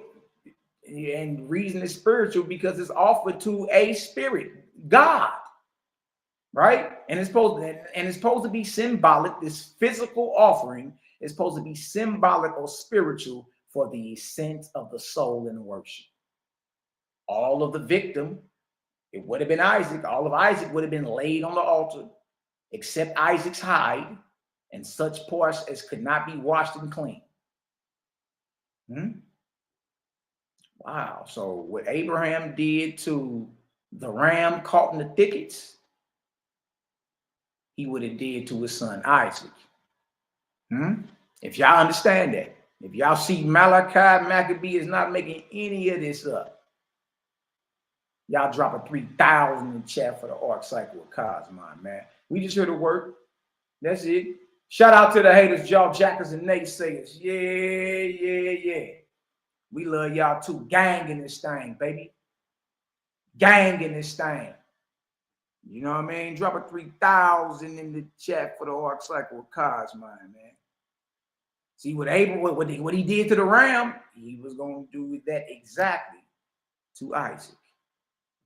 He was going to do that exactly to Isaac. Right? What is a burnt offering? What is a burnt offering? Like y'all need to get more rapid fire with these you know what I mean, with your breakdowns, Dan, and back to back, bro. Like, what is you doing? You taking all day to get to it. You know what I mean? And you still got your Gregory Hines tap shoes on, boy. You know what I mean? Nah, you can't get that off over here. You ain't doing them with tap dance. Let me show you what Abraham would have had to do to Isaac and what he did to the ram. Nice show. You know what I mean? You think a game? What you think you playing? Shout out to the Cloud Kicker Cosmon, Cal in the building. Y'all go like, subscribe, share. Shout out to the Bron Joe. Yep, y'all tap in with your bro, man. Recent author. I don't know who the hell. Who the hell is Niecy Hawkins? Okay, little mama. Go smell your own breath. Go tend to your man if you got one. Go tend to your man if you got one, because this ain't what you want. I'm never finna lip wrestle with no woman. Go get your man so he can get so we can punch on him and his God. Emotion. That's all y'all can bring to the table. You can't bring nothing real or solid. You know what I mean? Yeah, I can't bring nothing real or solid over here, man. They already know. Why you think won't none of them elders debate nothing? Or none of they flunkies? I ain't finna debate nothing, man. You dig? Shout out to the big homie in the building, Nehemiah Bond. What's the word up? Love, light, and balance to you. Shout out to my brother Daryl Cosmon, DK in the building. Y'all go like, subscribe, share. The Bronze Yo report. Like, subscribe, share. Last I heard, for any Daniel Solomon flunky or anybody pumping, you know, numbers and like this is about how many numbers of views anybody got. Last I read, wide is the gate that leads to destruction. Narrow is the path of life. So we ain't looking for a whole bunch of mumble mouth misfits. Tell your coward ass elders, come on outside. How about that? Or your man, if you got one. Tell his punk ass come outside and debate it. You know what I mean? If not, look, this ain't what you want. Little mama, keep it pushing. That's it. That's it. Shout out to the CGG. Shout out to the CGG. Sela Shalom in the building. Y'all go like, subscribe, share. What is a burnt offering, Malachi? Y'all need to step y'all, like, I don't know. Y'all need to step y'all rapid fire game up. Because that's too slow. You're dragging along too much. If his offering be a burnt sacrifice of the herd, let him offer a male without blemish. And he should offer it of his own voluntary will. Yeah. Voluntary will at the door of the tabernacle or the congregation before Yahweh. And he, this is what Abraham would have had to do to Isaac. And he, Abraham, shall put his hand upon the head of Isaac, the burnt offering. This is what he did to the ram. The ram took the place of Isaac, and it shall be accepted for him to make an atonement for him. And he, Abraham, shall kill Isaac. Or the ram that he caught in the thickets, and he shall kill Isaac or the ram before Yahweh and the priests. There go the priest Daniel was talking about, Aaron's sons. But don't forget, Abraham is already a Melchizedek priest. He's already offering up sacrifices, building altars. He doing all that before there's a Levite in the earth, according to the Bible. And the priest, Aaron's son, shall bring the blood and sprinkle the blood. This is what Abraham would have had to do to Isaac. Shall bring Isaac's blood and sprinkle the blood round about upon the altar. So he would have had to slit his throat, collect his blood, and then do what? Draw a blood border around the altar of burnt offering with Isaac's blood. And he, Abraham, shall flay Isaac and cut Isaac into his pieces. This is what Abraham would have had to do. There wasn't just a poke out and, you know what I mean? And he just bleed out. Okay, Lord, he's dead. No, this get ugly. And he shall flay. What is the flay, Malachi? And he shall flay. Dang, Pashat. Okay, nothing to look at. Like I was going to and look at. Strong's H 6584. Pashat. And he shall flay. It means to strip, invade, strip off, make a dash. Strong's definition. A primitive root, to spread out, i.e. deploy in hostile array. By analogy, to strip, unclothe, plunder, flay, fall upon, flay, invade, make an invasion, pull off, put off, make a road, run upon, rush, set spoil, spread themselves, strip. They had to skin the sacrifice. Strip the skin off the sacrifice. This is what he would have had to do to Isaac. You see that? Look at this. And he shall flay the burnt offering. Isaac was supposed to be offered up as a burnt offering. just like Jephthah's daughter was. This is what Jephthah had to do to his daughter. Right? This is what Abraham was willing to do to Isaac until he was stopped. So being he was stopped, there was a ram that was put in the place of Isaac. And so this is what he did to the ram. And this is what he was willing to do to his son. And he shall flay the burnt offering, skin it, strip it, and cut it into his pieces. He would have had to dismember Isaac. Jephthah had to dismember his daughter. We're not reading into that's what it say, right? 7. And the sons of Aaron, the priests, well, under Melchizedek, like Daniel saying, this priest is Abraham. And the sons of Aaron, the priest, shall put fire upon the altar. Abraham shall put fire upon the altar he knew how to build, and lay the wood in order upon the fire. And Abraham shall lay the parts of Isaac. Remember, he had to cut them. He had to cut the burnt offering in pieces, right? Right? He was willing to do this to Isaac, but a ram was put in Isaac's place. But this is what he would have had to do, right? And the priest Aaron's sons, or Abraham, shall lay the body parts of Isaac. Isaac's head. That means he chopped his damn head off. Okay, well, that sounds too gruesome because he didn't go through with it, Malachi. Well, he chopped the ram's head off then. Regardless, a head must be removed from a corpse, from a body, after the throat been slit and the blood been drained. And I'm not making this stuff up. And the priest, Aaron's son, shall lay the parts, and Abraham shall lay Isaac's body parts, Isaac's head, and the fat, Isaac's fat off his organs, in order upon the wood that is on the fire, which is upon the altar.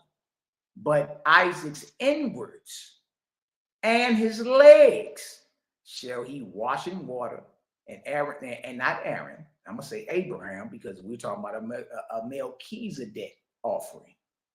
And Abraham shall burn all on the altar, burn all of Isaac's body parts on the altar.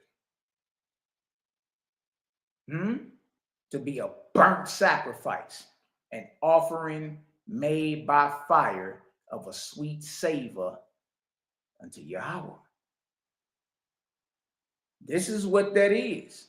So we can do the Melchizedek Aaron game all day, because Abraham was told to offer up Isaac under the order of Melchizedek. He was willing to do it, but a ram was put in Isaac's place. Well, this what he did to the ram is what he was willing to do to his son. Abraham under order of Melchizedek met Melchizedek, was blessed by him. Right? Abraham under the order of Melchizedek already was sacrificing in Genesis 15 for an inheritance of the land. And the man was building altars already, all under the same priesthood that Daniel was talking about. And the ultimate sacrifice, according to the biblical narrative, under the order of Melchizedek, is who everybody called Jesus Christ. And that was a physical death. It was a physical death. Blood spilled and everything. Good night. It did. So the whole order of Melchizedek versus Aaron, as if that explains away there still has to be a blood sacrifice, right? That's a false, played out understanding of what's really happening. Even under the order of Melchizedek, blood still was spilled, right? Blood still was spilled, and the rules or the orders of the sacrifice still was kept. If y'all understand that, drop a 9,000 in the chat, man. Melchizedek and Aaron, both sacrifices are still bloody. You know what I mean? Are still bloody. It is what it is. Who the hell? I don't even know who this heifer is. Let me get you about my, what do you call it? Talking about somebody is a 10th wife. What the hell are you talking about? It's all good, little mama. Keep listening. Smell your own breath. You probably one of the ones that'll kill your child if your God told you to.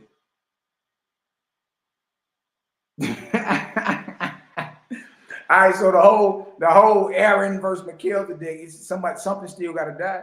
Altar is still built. Blood is still poured out. Heads are still chopped off. I mean, what do you mean? And it's still considered a spiritual sacrifice because it goes to a God.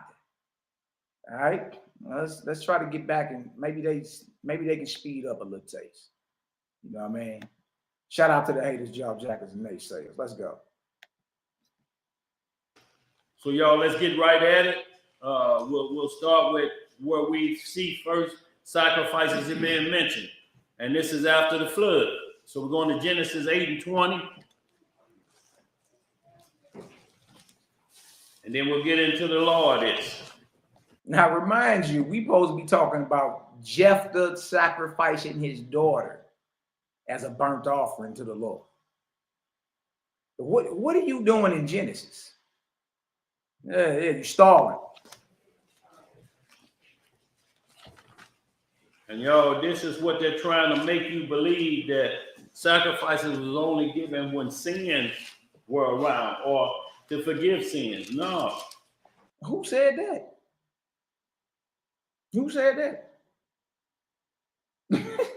Bro, you just making stuff up as you go. Who is they? Who are you talking about? Obviously, you talking about me. So who said what you just said? Yo, we sacrifice because the Lord done something great for us. That's right. You giving him thanks. See, they always want to keep you under the curse of the law, Elijah. You know what I'm saying? See, so you spill blood or sacrifice because the Lord did something great for you. Now look at him. He's looking up the side of Zebediah's face now. What is really going on here, man? You dig? What is really going on? Watch this. I'm saying, yes, sir. Not the spirit of the law. So it always had you backpedaling, thinking I've done something wrong. Mm-hmm. And ain't nothing worse than thinking all day I've done something wrong. But you don't know why. Mm-hmm. It's just on you.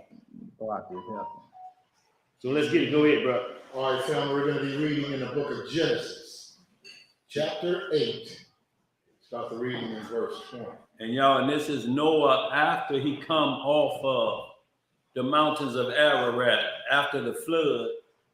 The waters, assuaged or went back to where they come from. Abstained, the waters abstained and went back. Receded. Thank you, bro. And the waters receded and went back. Noah is getting off the ark at this point. Now, I want y'all to understand there's no sin on planet Earth at this time. Everything on the ark is righteous. Right. Everything on the ark is like the morning and the evening were this day, and it was good. Boy, he keep looking y'all all upside y'all Giles. It's where we at, y'all, getting off the ark. Go ahead, bro. Genesis chapter 8 and verse 20. What it say? And Noah builded an altar unto the Most High. You see, the first thing, it's an altar, y'all. This is always about altars. Altars and sacrificing to the Most High. So with every altar, there has to be a priest. Go ahead. And took of every clean beast and of every clean fowl, and offered burnt offerings on the altar. So he did according to the law. He took every clean beast and every clean fowl, even though there was things on the ark that we shouldn't eat, but they were not for food. Right. They were not for sacrifice. Go ahead. Verse 21. Yeah. And the Most High smelled a sweet savor. What did he smell? A sweet savor. And the Most High said in his heart, I will not again curse the ground anymore for man's sake. For the imagination of man's heart is evil from his youth. Neither will I again smite any more everything living as I have done. While the earth remaineth, seed time and harvest, and cold and heat, and summer and winter, and day and night shall not cease. So what we did is understand right off that this was salvation, and Noah is offering a sacrifice, a sweet savor. What is the sacrifice for? It's for deliverance. That's right. We made it through the flood because he's explaining with this sacrifice, I'll no more do what I did. It's going to be a difference if I have to do this again, but it won't be by flood. Right. No matter how it rained, it will never be on these levels. And then he go on to explain, to establish this covenant with you, I'm going to put a bow in the cloud. So that's why after every big storm, you always see a rainbow come out. That's just to let you know I'm still with my covenant with y'all. I'll never destroy the world by flood again. Y'all, remember, this is supposed to be about the sacrifice of Jephthah's daughter as a burnt offering. That's what this is supposed to be about. Why are you in Genesis, the 8th chapter? You see? Look, it'll be different. I know these men. You understand? And I know Daniel's teaching tactics. He's stalling y'all. Huh? Because one thing he know, the Negro's attention span ain't too long. And if you know that, then you supposed to be right to it. Like, what's all this? We all the way over here, and men of perverse lips, and vile understanding, and reprobate this, and what the hell is all that? Huh? You stalling. That's what you doing. So by the time you really bring out, and we gonna jump there. I found the minute marker. We gonna jump there to where you said off your lips, Negro, that this girl was sent to go live in a church.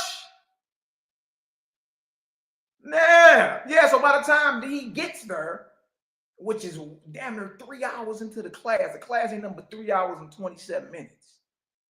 Almost 3 hours into the class, he finally reveals his hand. This is what we think happened to Jephthah's daughter right here.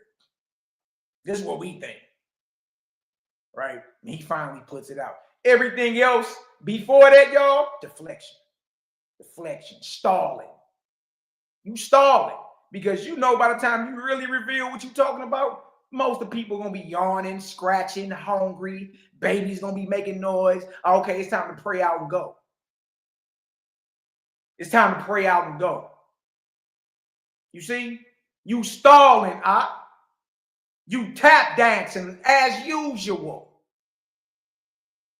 You got your Gregory Hines shoes on as usual. Get to it. Like we shouldn't even be all the way over. Go right to the store. They gonna show the people what a burnt offering is. Go look at this vial. What are you doing? What are you doing? You know what you're doing? Stalling. You understand? Because you know, had you been up under some intense scrutiny, you dig, sitting right across from you, boy, that shit would have been shot out the water, Daniel Solomon. You know that. That doctrine can't stand rapid fire with somebody sitting right across from you, let alone in a debate in front of everybody and let the crowd choose. Because in the end, that's what it is anyway. In the end, every man got to arrive at an understanding in his own mind. No matter how many times this Negro look at you upside your jaw. Niggas is in Genesis chapter 8. That's like, come on, bro. Let's get past it. Okay, let's go. I see y'all in Leviticus. Let's get there. Let's jump up or something. This is dry. Like, y'all got to get better than that. You know what I mean? Like, get to it. Y'all won't last out here. The very men y'all make fun of all the time and crack jokes on, none of y'all will debate these men. None of y'all debate them. And that men will roast y'all. And I don't even rock with them. But them, the very men that y'all talking about, that y'all scrutinize and make jokes over all the time in the nation of Israel, will roast you niggas in a debate. Hands down. You look, listen to me. You not ready. And nobody over there ready. Facts. I'm not saying that just to be cracking some jokes. I'm speaking truth. Speaking truth. It's too slow. You're too dry. You understand? You ain't going to no type of definitions. You ain't comparing and contrasting. You just dry with it. And then you come with the ad homs and the personal attacks and subliminals. But you ain't rapid fire though. You ain't back to back with it though. You stalling. That's what you doing here. Let's see what you talking about in Leviticus. Leviticus 1 and 9. Oh, you okay? 1 through 9. I'm finna say you skipped the head part. You probably need to go back. Probably need to back this up. We're gonna back it up to 1. Okay. Yes, sir. The book of Leviticus, chapter 1, in verse 1. Yeah. And the Most High called unto Moses, and spake unto him out of the tabernacle of the congregation, saying, Speak unto the children of Israel, and say unto them, If any man of you bring an offering unto the Most High, ye shall bring your offering of the cattle, even of the herd and of the flock. If his offering be a burnt sacrifice of the herd, let him offer a male without blemish. He shall offer it of his own voluntary will at the door of the tabernacle of the congregation before the Most High. Now read that again, because this is free will, and this is what we wanted to be understood. Exactly. It's free will. All upside your, but Daniel, stop little boying these men. Ariel, he all upside your face, boy. He all upside your face. Like you better not, I better not sniff a, your understanding better not be close to a Malachi's. Boy, you're going to be removed from your post. Bro, we all know it's voluntary. All you got to do is read the story. It ain't a forced move.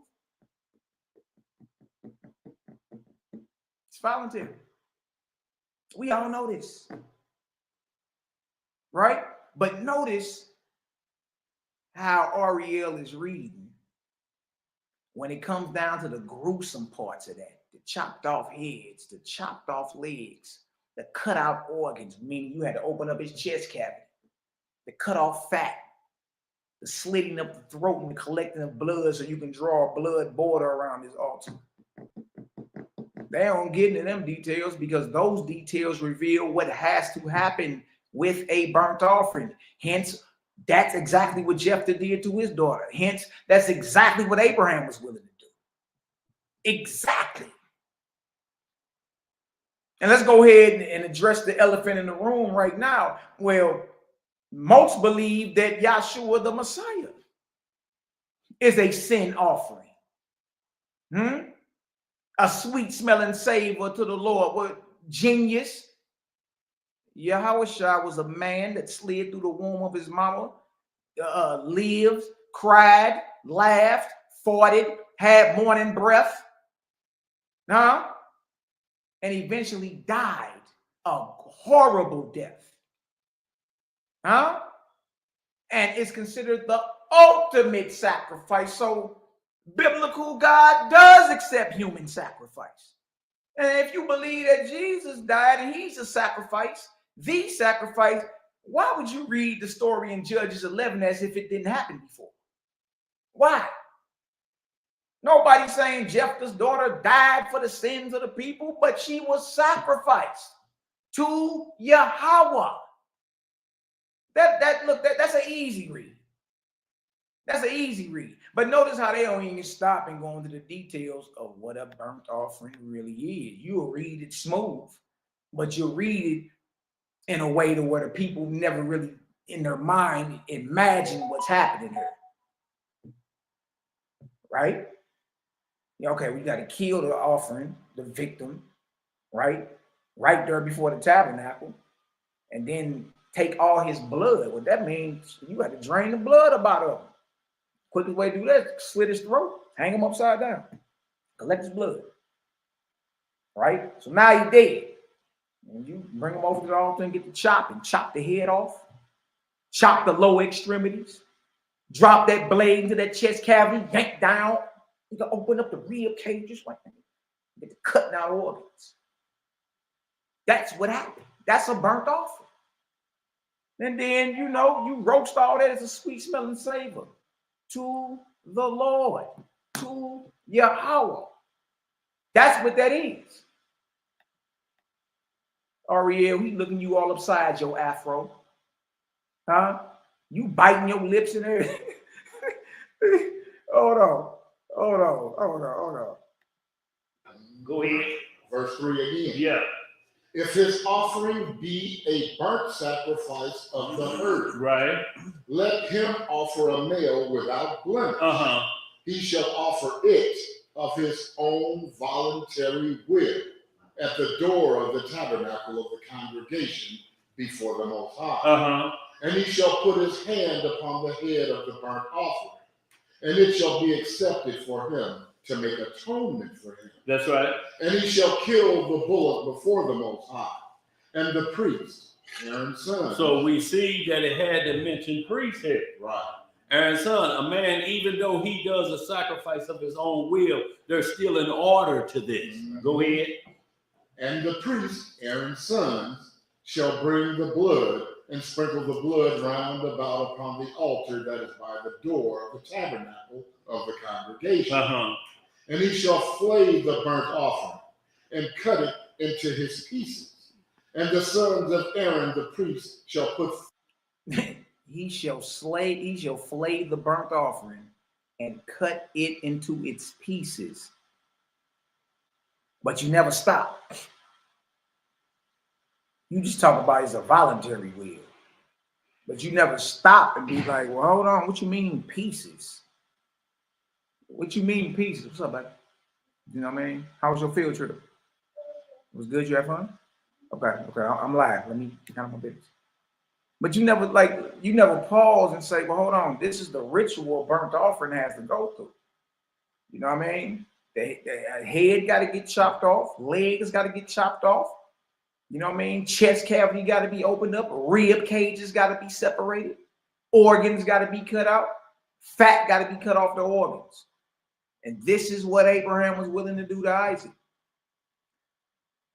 But he ended up doing it to the ram. All right. This is what Jephthah had to do to his daughter. They're reading it. They're actually reading the whole burnt offering ritual. They're reading it, right? And ain't even made the connection, in total denial, right? That this is what Jephthah had to do to his daughter. This gets real. This gets real. What's up, little jokers? What's happening? Fire upon the altar and lay the wood in order upon the fire. See, and those naysayers will read this knowing and looking at you saying he don't know the order of the priesthoods. He thinking that he actually got, I'm talking about doing that today as a go get a lamb and don't know who the Lamb of God is. Right.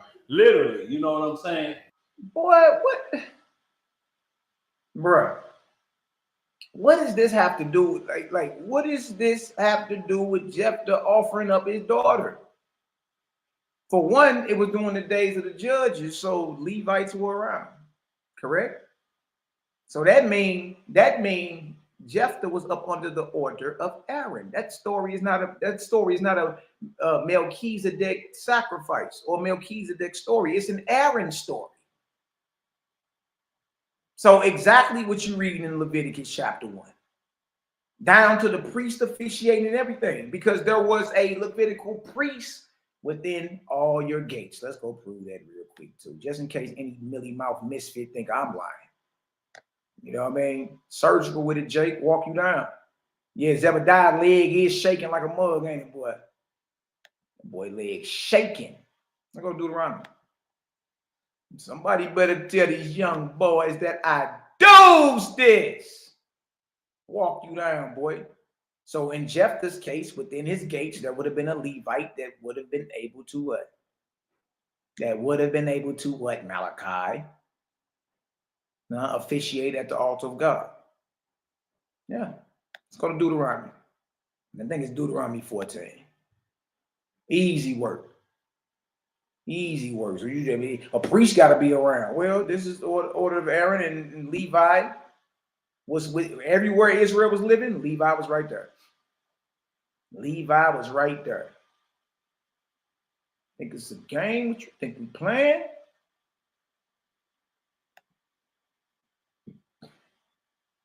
Right here. Deuteronomy 14:27. And the Levite that is within thy gates, thou shalt not forsake him, for he have no part nor inheritance. There's a Levite that lives amongst all the tribes of Israel. Levites live amongst them. So whenever there's some type of sacrifice that got to go down, there's a priest that is officiating at the altar. because the Levites live within the gates of all the tribes of Israel. Y'all understand that? Drop a 1,000 in the chat. We ain't making none of this up. None of it. You know what I mean? But what dude's saying is making 0 sense. Watch this. The priesthood, bro. We already showed Melchizedek altars, Melchizedek sacrifices, and Abraham willing to offer up Isaac as a burnt offering. You know what I mean? Under the order of Melchizedek. We even got Melchizedek blessing Abraham after he slaughtered the kings. Then it said he was a you see that? So you can't pull the Melchizedek Aaron card on us because the same sacrifices are going on. It's just they're not Levitical priests; they're Melchizedek priests. Noah, Shem, Abraham, Isaac, Jacob. All these men are Melchizedek priests. You see that? You can't get that off over here. You know what I mean? You can't even get that off. Because we just showed the altars, the blood spilling, and the willing to chop his son's head off, all up under the same order that you talking about. And the ultimate sacrifice for all of time is who we call Jesus Christ, the high priest over the order of Melchizedek, and his blood was spilled. Right? According to the biblical narrative, that's a sacrifice. Yeah, we'll go there. We'll go there. Let's keep listening. So he got you chased in the middle and you're not understanding, but we're going to keep reading. Go ahead. Verse 8. Yeah. And the priest, Aaron's son, shall lay the parts, the head, and the fat in order upon the wood. Y'all, that said the head. How do you lay a head on an altar if you don't chop it off? It already said cut it into its pieces. Come on, man. That is on the fire which is upon the altar. Yes, sir. But his inwards and his legs shall he wash in water, and the priest shall burn all on the altar to be a burnt sacrifice, an offering made by fire of a sweet savor unto the Most High. Y'all see that? And that was an offering. This was a free will, what we just read Noah did. This was of his own free will. And the Most High said, I smell a sweet savor. So that tells you when it's a righteous burnt sacrifice, the Most High say it smells sweet to me. Y'all know how we be sniffing when that lamb be cooking around. Then he cracked a joke about the lamb meat because the Passover is coming up. You see that? He cracked a joke about the lamb meat because the Passover is coming up. Y'all, but the righteous burnt offering that he's talking about involves a slit throat of the victim, whether you're talking Jephthah's daughter or what Abraham was willing to do to Isaac. A slit throat to collect the blood from the victim, not a victim's lifeless corpses right here. Okay? You got to chop the head off this lifeless corpse. Okay? You got to chop the legs off of it. Then you got to drop your blade into his chest cavity, yank down like you unzipping your coat, and spread out the rib cages and get to cutting out organs. You cut the fat off the organs. Wash the legs and the organs together. You lay that head, then washed off organs, and then washed off legs on that altar. Throw that fat on that fire, and you roast that. So draw blood border, and you roast that sucker as a sweet smelling savor, meaning the smell of dead flesh and blood smells marvelous to your house. Right? Especially when you just say, well, that lamb, you know, yeah, you know. Come on, man. Come on. Look, this is y'all witnessing tap dancing at its finest. Tap dancing at its finest. Look at this. Look at this. Look, they don't even go into the gruesome, gory details of it. They just read through it. I am the Lord. Thus saith the Lord. And shall flame the burnt offering and cut it into its pieces. You like, hold on, don't slow down. Slow down. That means it's dismembered. The head is cut off. The legs are cut off. The organs are cut out. That's what we're talking about here. And they don't even address that. It's just like that. They just words on paper. It don't matter. It don't matter what they say. And out of all them gory details, see, this was a voluntary free will offering, and and it smelled good, and it smelled good to the Lord. Bruh, you didn't even address the ritual part of it. This is what they had to do.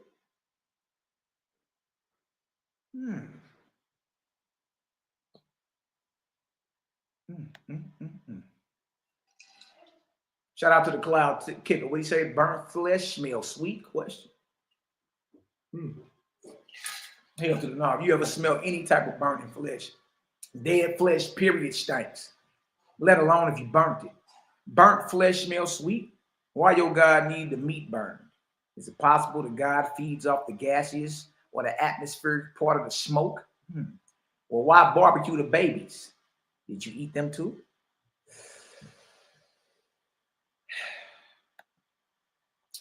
They never question why the killing of animals. Yeah,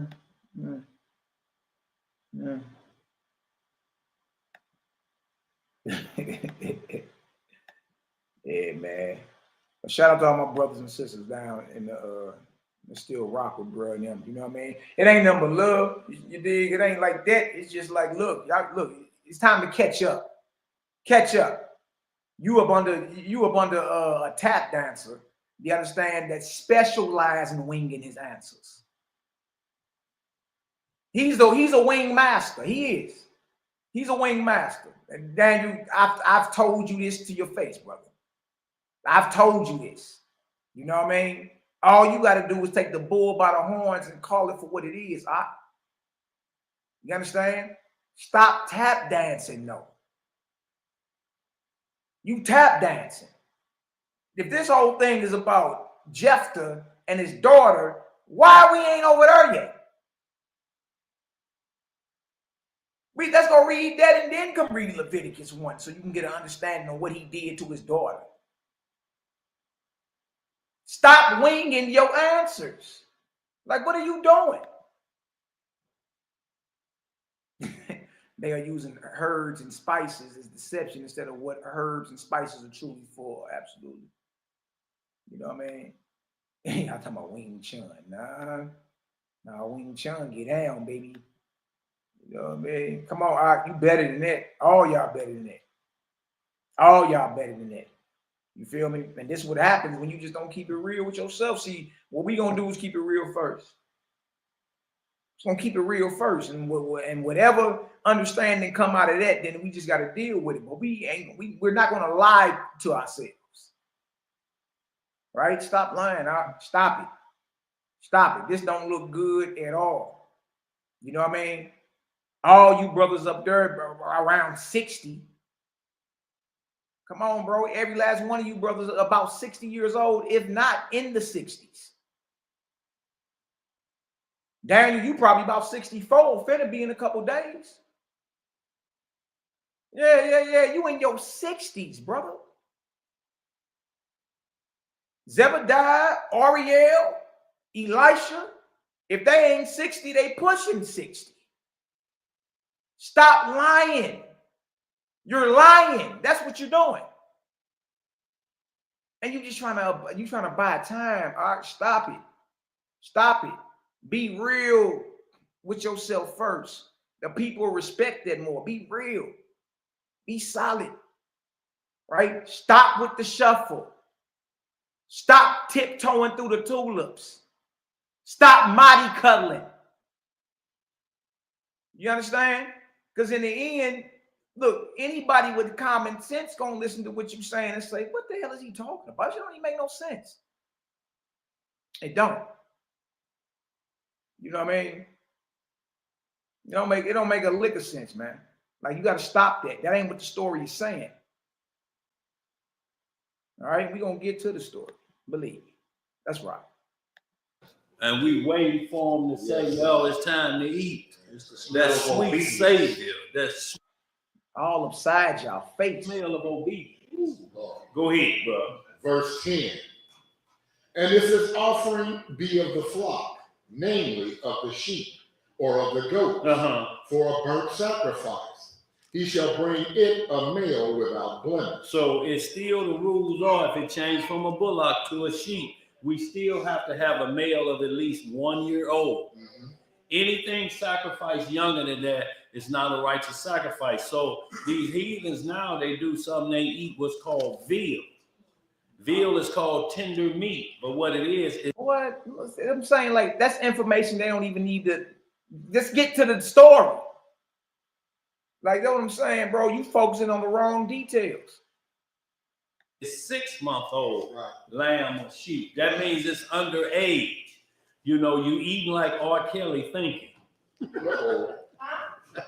What you got to? You eating like R. Kelly thinking. Nobody laughs except Ariel next to him. Like, stop.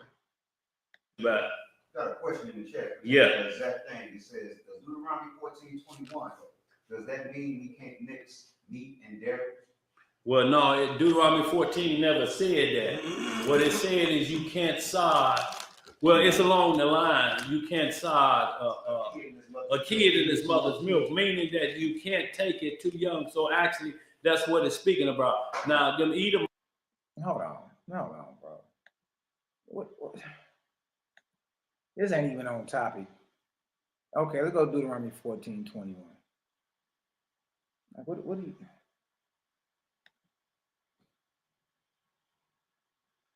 This don't say nothing about what you talking about. They was asking, does that mean you can't? Now look at this. You should not eat of anything that dieth of itself. Thou shalt give it unto the stranger that is in your gates. So like roadkill, you can give it to the stranger to live with you, that he may eat it, or you may sell it unto an alien. For you are an holy people unto the Lord your God. You shall not seethe a kid in his mother's milk.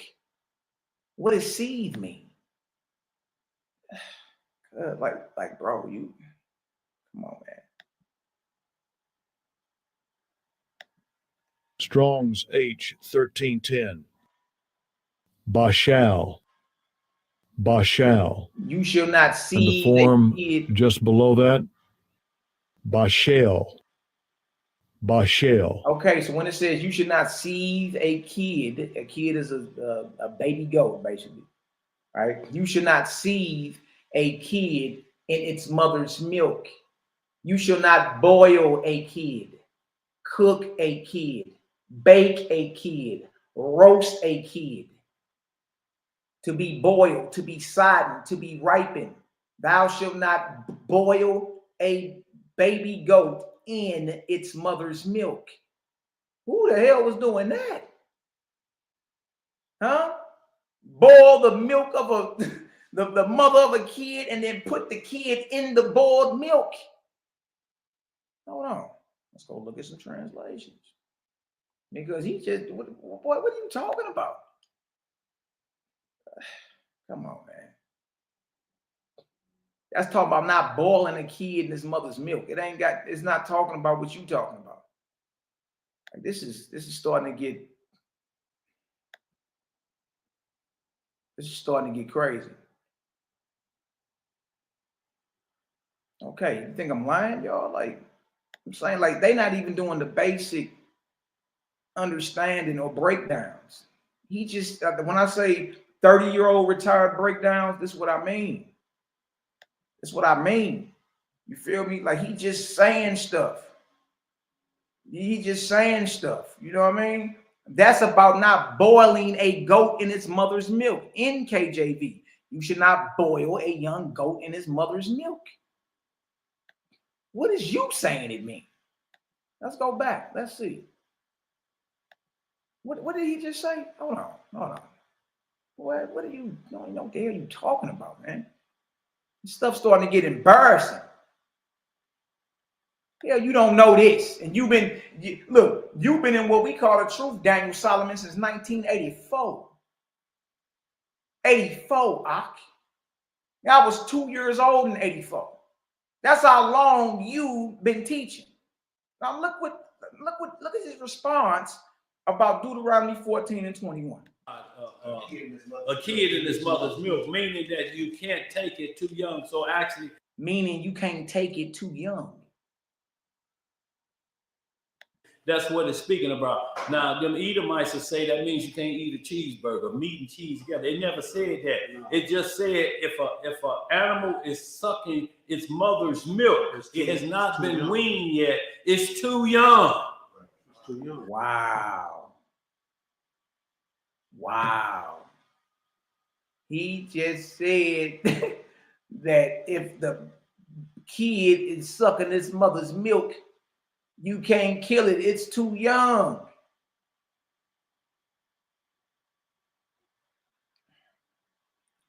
Let's go look at the other translations of this Deuteronomy 14:21, man. That Daniel, that don't even mean that, bro. It's telling you not to boil a young goat in its mother's milk. Don't do that. NLT. It ain't saying nothing about sucking at the tits of its mother. Seething is boiling, genius. Seething means to boil, cook. You must not cook a young goat in its mother's milk. NLT. ESV. Look at this. You should not boil a young goat in its mother's milk. CSB. Boy, what are you talking about? Do not boil a young goat in its mother's milk. And Daniel, you just helped this whole video out. This right here proves that the understanding you got on Jephthah, and I got the minute marker now. You made that up like you just made that breakdown up of Deuteronomy 14 and 21. You making stuff up, right? You're reading stuff into the text. And he's looking y'all all upside y'all head. Letting y'all know y'all better not have no different understanding than what I'm talking about. Better not. Better not. Y'all, this ain't about nothing he talking about. But look, you just proved my point. You are a wing master. Boy, you know how to tap dance. Professional. But trip off this. You can't get that off with me. You know that. That's why you won't take no fade. You won't debate me. None of y'all. None of y'all will debate Malaki Macabee. If I lost all this light, if I'm so evil, if I'm a man of perverse lips, then bring your punk ass off the porch then. Come on off the porch. Let's do this in front of the whole nation. Pick a topic. Whatever topic you think I'm off on. Paul, pick a topic. And get this work. We can start off with this sacrifice of Jephthah's daughter, since you already prepared the class on it. We can debate this in front of the whole nation. And whoever wrong got to shut their YouTube channel down and can't teach no more.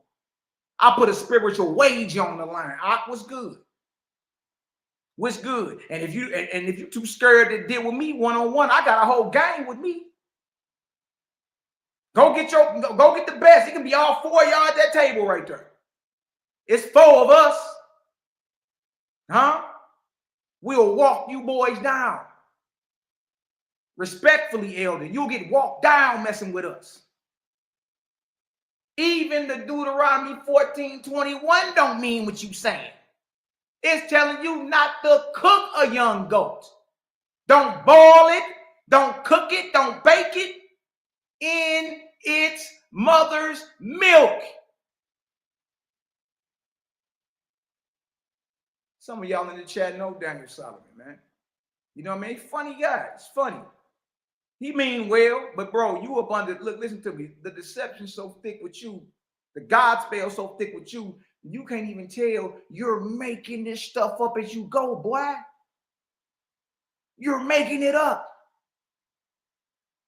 Stop that. You better than that. You better than that. Elisha, you better than that. Why is you over there at the end of that damn table quiet? Y'all should have told him before he came outside and taught that class, Daniel, let's go over there. And there's some things I'm seeing. You understand? Elisha, for you to be so outspoken, you so quiet right now. How dare you let him come outside and embarrass himself like this? And y'all supposed to be tried. Y'all supposed to be folk tried. Israelite for life, right?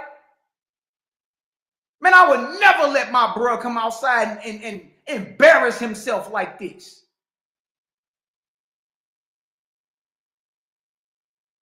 Boy, you've been in what you call true 41 years.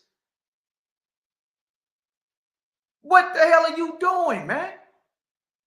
That is about not boiling, not cooking a young goat in his mother's milk. It ain't about what you saying. It's all over but the shouting. NASB 20. So all the scholars that deal with the translations agree. You should not boil a young goat in his mother's milk. NET. Some say is the best translation of the Hebrew text. NET. Do not boil a young goat in his mother's milk. ASV. Thou shalt not boil a kid in his mother's milk. That's what that means. You understand? And I overwhelmingly just proved that you don't know what the hell you are talking about, bruh. Like, you got to stop that. You got to stop that. You know what I mean? And nigga, I wouldn't want a whole bunch of numbers following me. You know what I mean? Especially with this clown ass breakdown you got going on here. What are you doing? Let's run that back again. If y'all see that Deuteronomy 14:21 is about not cooking a baby goat, not boiling a baby goat in its mother's milk, meaning they were cooking goats in milk, their mother's milk. Huh? Boiling it.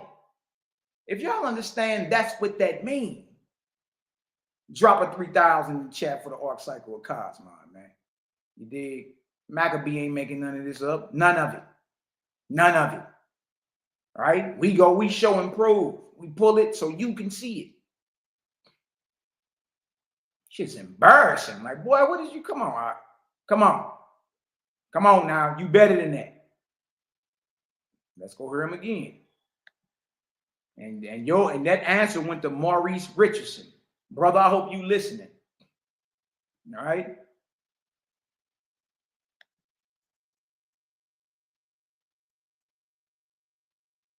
It just said. Let me click over here. Y'all can come on, man. Come on, man.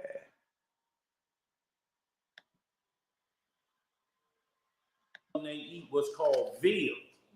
Veal is called tender meat, but what it is 6-month-old lamb or sheep. That means it's underage. You know, you eating like R. Kelly thinking. What you got to about? Got a question in the chat. Yeah. The exact thing. It says, Deuteronomy 14:21. Does that mean we can't mix meat and dairy? Well, no, Deuteronomy 14 never said that. What it said is you can't sod. Well, it's along the line. You can't sod a kid in his mother's milk, meaning that you can't take it too young. So actually, that's what it's speaking about. Now, them Edomites will say that means you can't eat a cheeseburger, meat and cheese together. They never said that. It just said if an animal is sucking its mother's milk. If an animal is sucking its mother's milk. It has not been weaned yet. It has not been weaned yet. He's saying that's what Deuteronomy 14:21 is just said. It's too young. It's too young. And we the same way. We the same way. Take a child off of the breast and too young and start trying to give him chicken and meat to eat. Right. He ain't got nothing but one bottom teeth, maybe two. Why did Pharaoh's daughter send Moses back with his mama? He was too young. He was too young. She didn't have no milk. So, y'all, we have to understand that this is what it's saying. The rules are no underage sacrifice. Mm-hmm. See, the Most High don't sacrifice children, never have, never will. It's about the Most High, who you call God, accepting human sacrifice. See, stop moving the goalposts. Human sacrifice. You moving the goalposts with this. We ain't even said nothing about no children, no child. You thinking like a little short legger running around here. Human sacrifice. That's the question. Does God accept human sacrifice? Yes. Yes. If he didn't, then what he tempted Abraham to do, he tempted him with sin. Huh? Isaac was, according to the book of Jasher, Isaac was in his 30s. Okay. That's still Abraham's son. And he's still a man, a human. Does God accept human sacrifice? Yes. Right? And if he doesn't, that means when he tempted Abraham to offer Isaac up as a burnt offering, that he tempted Abraham with sin. That's what that means, buddy. Uh-oh. Uh-oh. Uh-oh. Now we got a problem. Now we got a problem. Houston, we got a problem, don't we? Houston, we got a problem.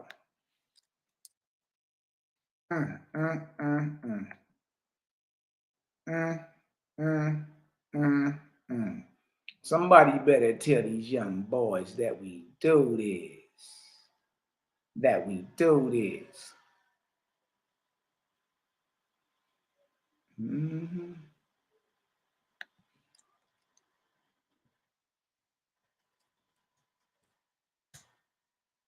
Somebody better tell these young boys that we do this. Watch this, y'all. Because I already know we got a problem. Did the Most High tempt Abraham with sin? Did he tempt him with sin? That's the question. Is Abraham tempted with sin? Brother Malachi? Watch this. Watch this. I got you. That's on me, I got you. All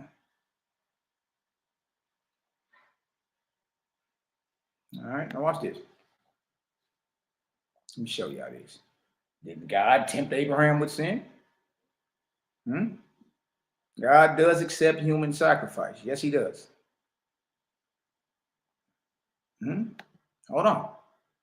James 1:13. Let no man say when he is tempted, I am tempted of God. For God cannot be tempted with evil, neither tempteth he any man. Hold on. He tempted Abraham. He tempted Abraham to offer Isaac up as a burnt offering, in which he was willing to do. But every man is tempted when he's drawn away of his own lust and enticed. Then lust hath conceived. Then when lust hath conceived, it bringeth forth sin. And sin, when it is finished, bringeth forth death. What you mean God don't tempt any man? Let no man say when he is tempted, I am tempted of God. Hold on. For God cannot be tempted with evil, neither tempteth he any man. Genesis 22. Genesis 22. Genesis 22. So you talking about we the ones playing games. And man, under deception. Genesis 22:1. And it came to pass after these things that God did tempt Abraham. Well, we just read in James 1:13 that God don't tempt man. God can't be tempted with evil. But man is tempted when he's drawn away of his own lust. But right here, God is tempting Abraham.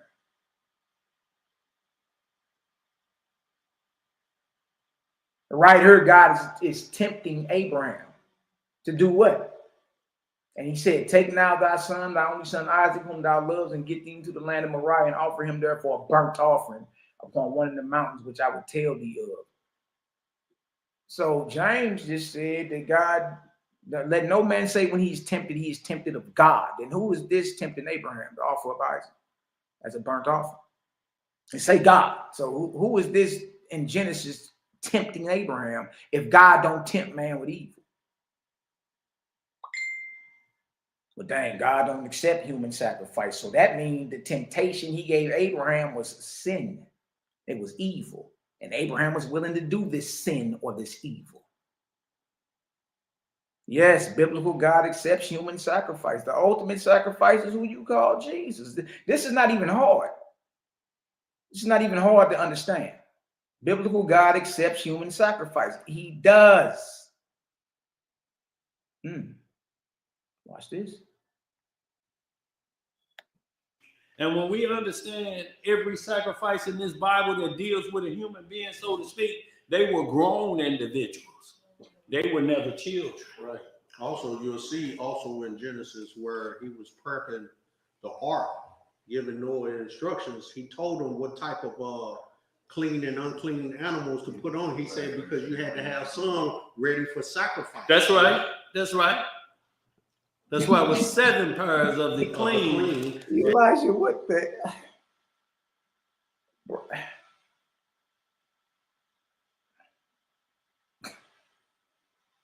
Hey, man.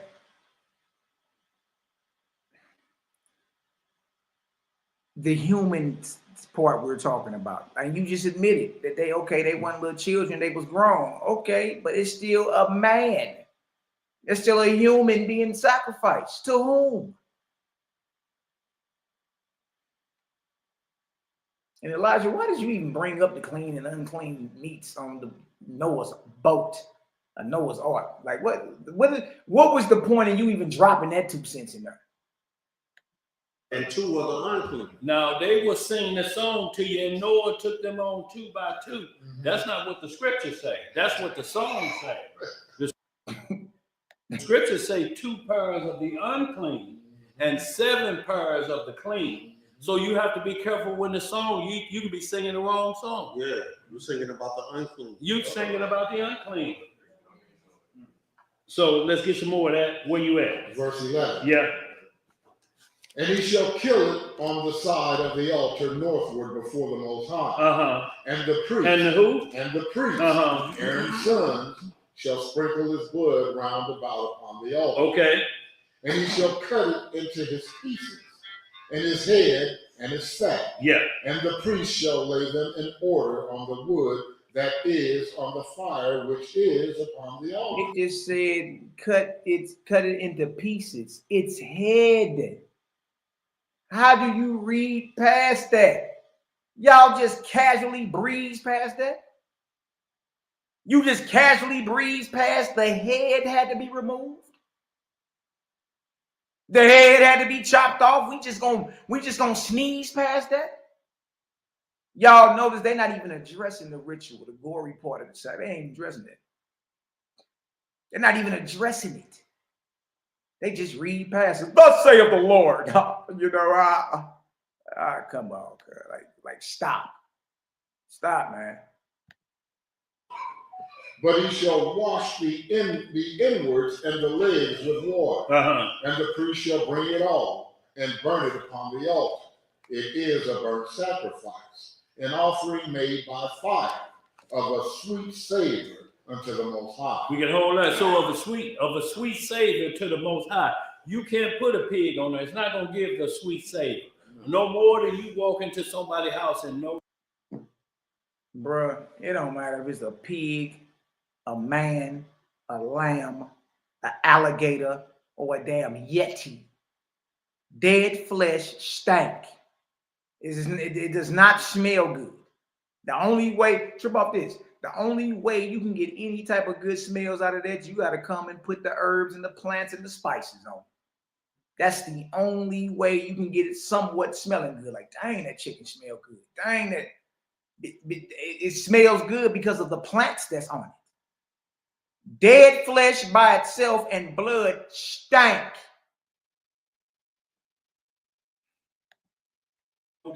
Those shitterlings have been cooked. Yeah.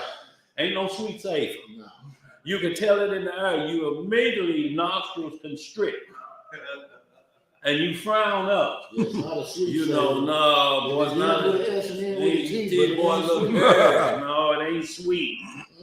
You know that sugar honey iced tea is involved, even in that meat, because that's what whole sugar honey iced tea. So you know the Most High ain't smelling nothing sweet. And he expounded on that in Isaiah 65 and also Isaiah 66.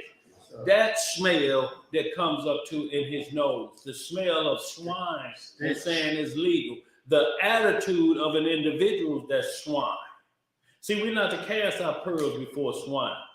If you still debate with them and argue with them, you casting your pearls before swine. They don't believe it. They just want you to stop. See, they not taking no fades, none. You still debating and arguing with them. You casting your pearls before swine. The Bible says debate your cause with your neighbor. It's in the book of Proverbs. King Shlomo or Solomon. Debate your cause with your neighbor. You don't want to debate though. You don't want to line up no fade. You don't want to be made to look like a mental misfortune in front of your congregation. You don't. You understand? So I'm saying if you running your chops, nigga, you already know on every level of existence, eventually you got to prove that or eat them words. So if you old jokers ain't trying to catch no fade, look, pipe down with all that. Because you know and I know you ain't even built like that. Nobody up there. Nobody at that table built like that. Y'all not about to prepare no debate in three rounds, 20 minutes, a rapid fire question and answer, put a spiritual wage on the line. Whoever wrong got to shut their YouTube channel down. Y'all ain't built like that. Y'all not. You know who the last cat down there that was built like that was doing debates in front of everybody? Me. Nigga, ain't nobody else, ain't damn debate happened since I left from down there. Not one. So look, act like you know that we all know ain't none of y'all built like that. That's why you're not going to take no fade of debate. It ain't because you catch they swine, they don't believe, so they don't catch purple swine, so we ain't going to debate. Well, look, pipe down in.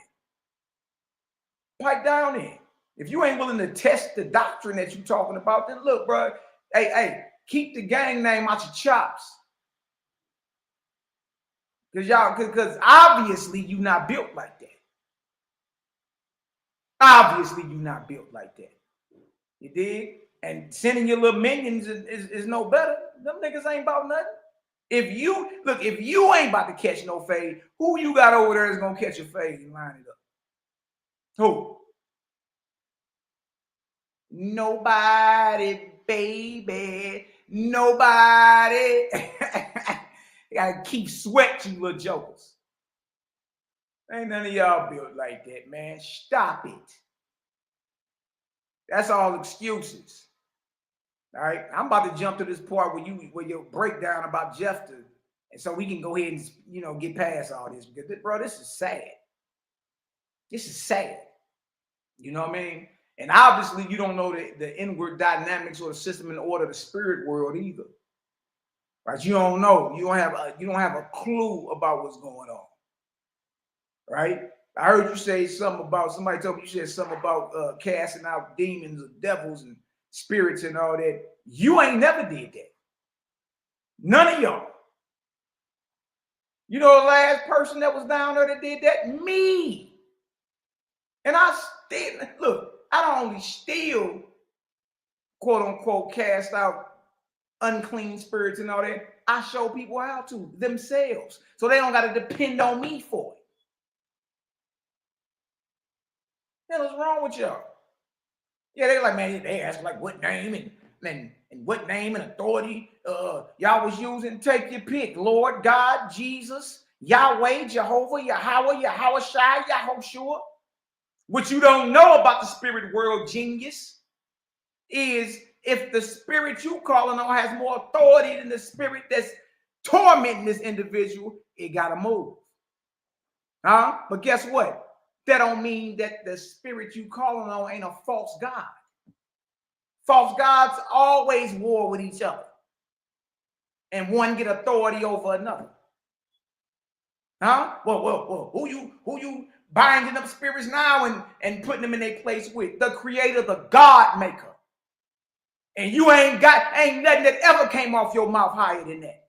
You talking God, I'm talking God's maker. Yeah, the creator, the God maker, I bind you. Oh, now I give you this light. You ain't got no power, no authority, no motion, or no fruit over here. In the name of the creator, the God maker. Whew. The ever-present, unseen creator whose magnitude is incomprehensible and whose presence is everywhere. You got a higher authority than that? No, the hell you don't. So look, in my darkness, you niggas wasn't rocking with me. In my darkness, y'all wasn't rocking, y'all wasn't messing with Macabee, boy. You know that.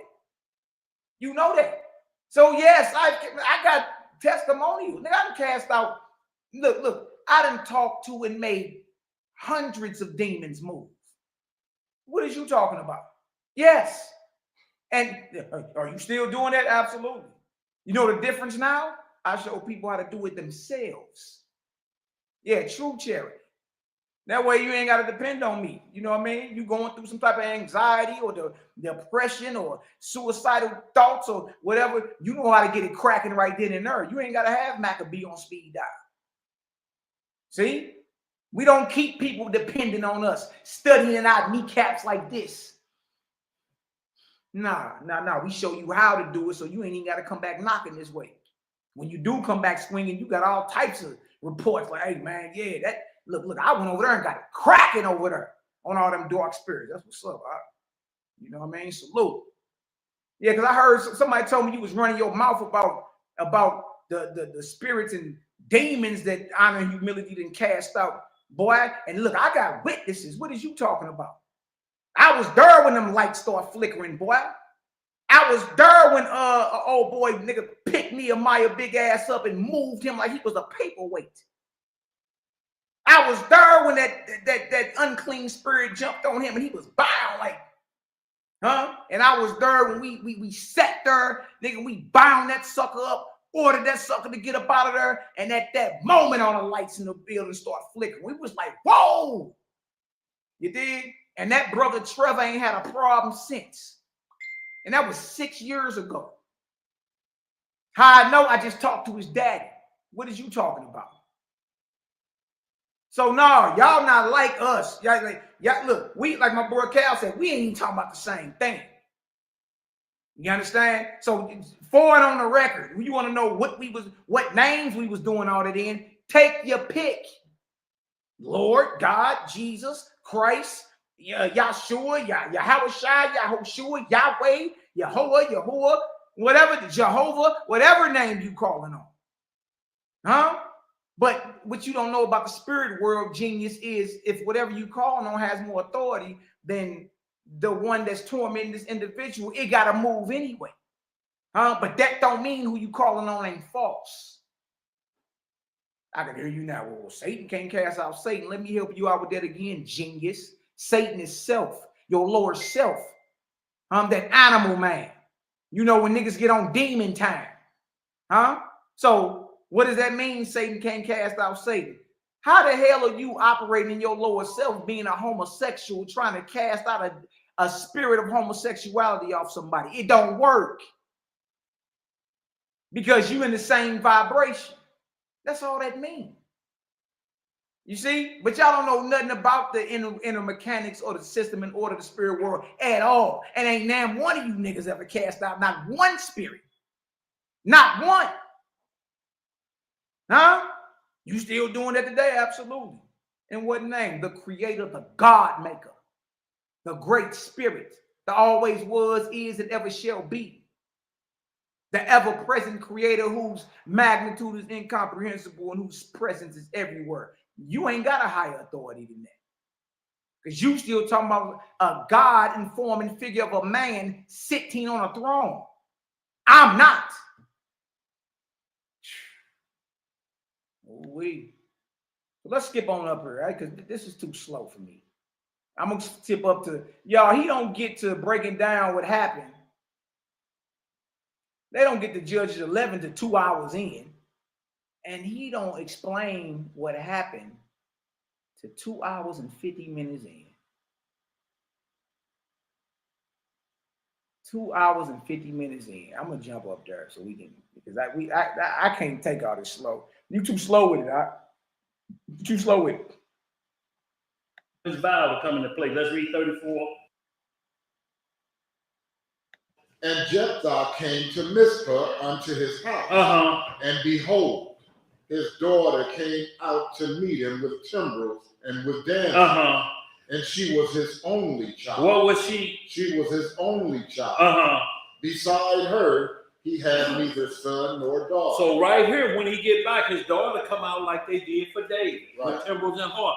Daddy, you the victor, you the victor. It's a victory celebration. Right. You know how they just won the Super Bowl and they had the parade? This is in like manner. That's where they get all that from. So he's coming back for victory, but she don't know he done made that vow. Exactly. And he said, whatsoever. So it was more in his house besides her, or he would have just said, I put this on my daughter. But he said, in my house. So he's a captain, he's a warrior. So he's handling his business well. The Lord is providing for him. There's multiple things could have been in that house. He said, whatsoever. Right. Now, we looked that up in the dictionary right now. So if you get a chance, just look up whatsoever. And we're going to keep reading them. Go ahead. What else it say? Verse 35. Yeah. And it came to pass, when he saw her, that he rent his clothes. That he rent his clothes, because now he see what came out, what I was going to vow. I don't have 2 or 3 children. Right. Like most people could lose one. And they got the other children at home, but one works in the temple. So he rent his clothes in the sense that, Lord have mercy, I done vowed past what I really wanted to. I wasn't thinking at this level. So you rent your garment. And what he did is you tear your best garment. How many of y'all dressed up? You at the little Milton concert and you just rent your garment just because he's singing.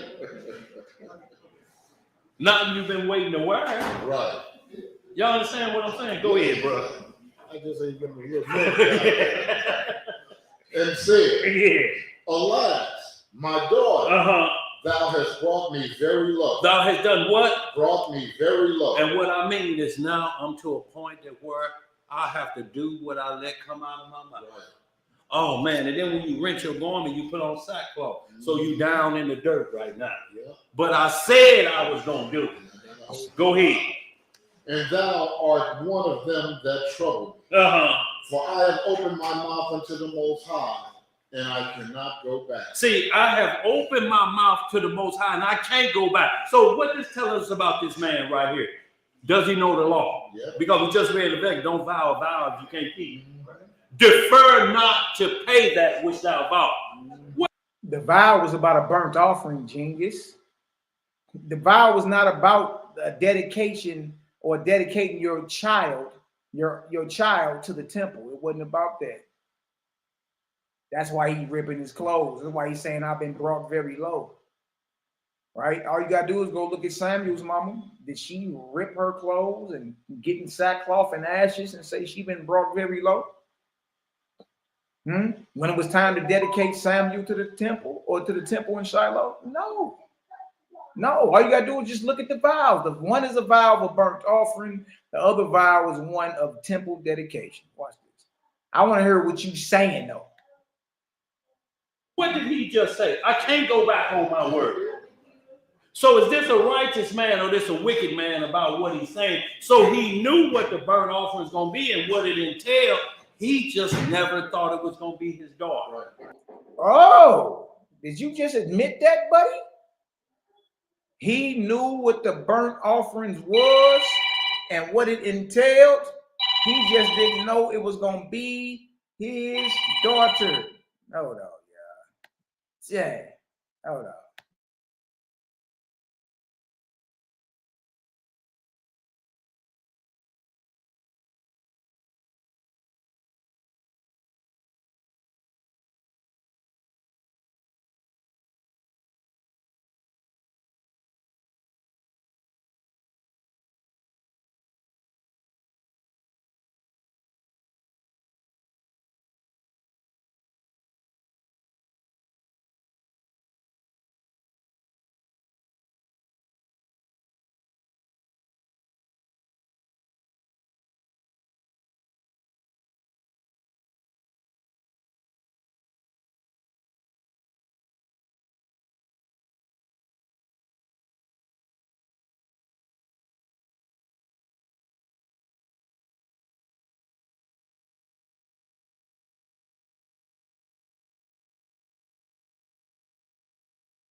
Oh way. Yeah, it's a lot of conjecture, bro. Like it's crazy. What big homie say that old Hebrew funny of like blasphemy in the Holy Spirit of his own Holy Bible by taking away the credit of what really happened. Excuse, I'm using talk to text while driving and listening to funny man. Oh, okay. You trying to make him unjust. That's because you okay. All right, now watch this, y'all.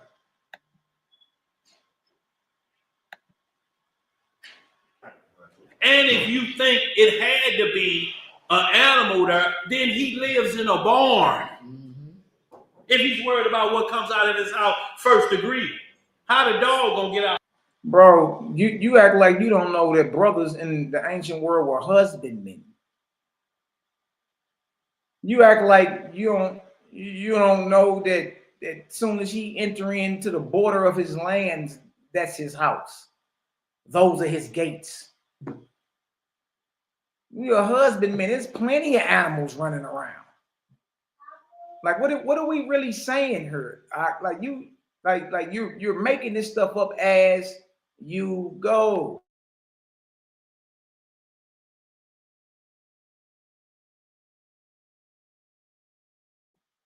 You making this stuff up as you go, bro.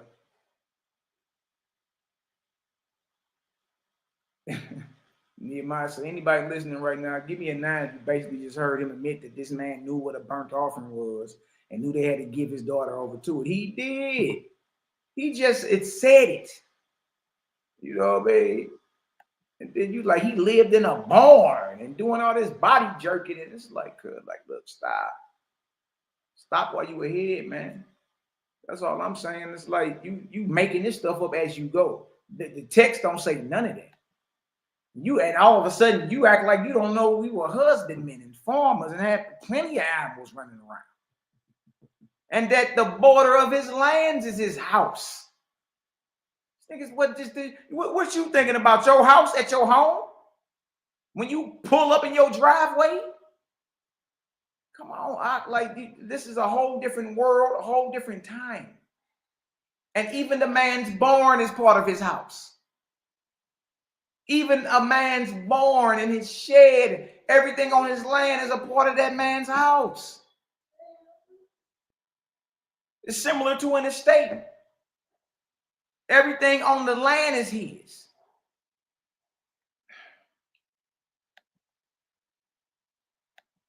How anything gonna get out unless they look out and see it? Your dog see you coming, he leap off the porch and come to you, don't he? Unless you ain't been treating him right. Instead of kibbles and bits, you've been giving them leftovers. That chicken bone ain't got nothing left on you. Done bit it down to the marrow and you throw it to him. Here you go, Spike. Spike say, look like a dog just been already on that, and he throw it down. Let's get some more. Whatsoever, the definition of that is whatever. Whatever, That's it. See, whatever comes out of my house. Let's finish reading this. Verse 36. Yeah. And she said unto him, My father, if thou hast opened thy mouth unto the Most High, do to me according to that which had proceeded out of thy mouth. You hear how this daughter was trained up. She said, Daddy, you can't break your vow. There you go. If you said I was part of the vow, then do what you said, Daddy. You ain't got to be crying. This ain't going to kill me. Go ahead. What else to say? What? For as much as the Most High had taken vengeance for thee of thine enemy, even of the children of Ammon. And she said unto her father, let this thing be done for me. Let this thing, what you vow, let it be done for me. And we're going to see, was it physical or do all of them? Because she knew the law then. Did you hear what she said? You got to keep your vow, Dad. Exactly. She understands what position he to put on. How important and how important it is. And she sure ain't thinking. And Daddy. The vow is a vow of a burnt offering, genius. That's the vow. The vow ain't what you saying. The vow is a vow of a burnt offering. Matter of fact, you just said it. Come on, man. Come on. let me go get let me oil myself down with some gasoline. Right. I want it to be hot for what you said. Yeah. I'm gonna put on these gasoline panties, you know, and we're gonna put on these that boy say some gasoline panties. Hell no. set this thing ablaze. Hot draw. No, it wasn't none of that. Go ahead, bro. And she said unto her father, let this thing be done for me. Let me alone 2 months. Let me alone 2 months. Go ahead. That I may go up and down upon the mountains and bewail my virginity. And do what? And bewail my virginity. I and my fellow. So what does this have to do? I need 2 months before I make this sacrifice. Or if they thinking you burn me up, I need to bewail my virginity. What does that have to do with a vow? What does that? Easy. She's about to die. There is no marriage. She would never have the pleasure of being a wife or a mother. No marriage is in the future for you, boo-boo. Your father made a vow of a burnt offering. He didn't think you were the ones coming out the door. You came out the door. He ripped his clothes. You brought me very low. You said, hey, the Lord took vengeance on your enemies. Do to me what you vowed. Just let me go with my friends for 2 months and bewail my virginity on the mountains. They are bewailing her virginity. You know why? Because guess what? She is about to be offered up as a burnt offering, and she would never have the pleasure of being a wife or a mother or a grandmother. Especially in those times. That was a reproach. Easy work, out. Come on. Have to do anything the way she's answering. She said, give me 2 months to bewail my virginity. Because what's happening to me, the burnt sacrifice is, I got to go in the temple. I'm going to be what the Catholics would call a nun. But this...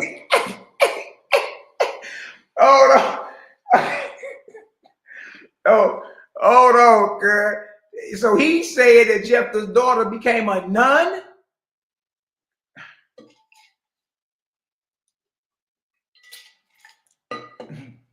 Not a nun. Not a nun, bro. He just said what the Catholics call a nun. Zebediah, I can't believe you over there nodding your head in agreement with this. My virginity. What does that have to do with a vow? What does that have to do with anything the way she's answering? She said, give me 2 months to bewail my virginity. Because what's happening to me, the burnt sacrifice is, I got to go in the temple. I'm going to be what the Catholics would call a nun. But this is a spiritual Israelite woman, a handmaid, like Mary was to the temple, that I serve my life in the temple. What Mary Magdalene ended up doing. What Romans 16. What Mary Magdalene ended up doing. What the hell is he talking about? What Mary Magdalene ended up doing? Man, bro, I ain't never seen. Look, Daniel was a tap dance master. I ain't never seen him wing nothing like this. I've never seen you wing it like this, bro. But you basically calling this woman a nun. Basically what Mary Magdalene did. Because what's happening to me, the burnt sacrifice is, I got to go in the temple. I'm going to be. The burnt, y'all, we read what a burnt offering or a burnt sacrifice is. It is not you going to live in no damn temple.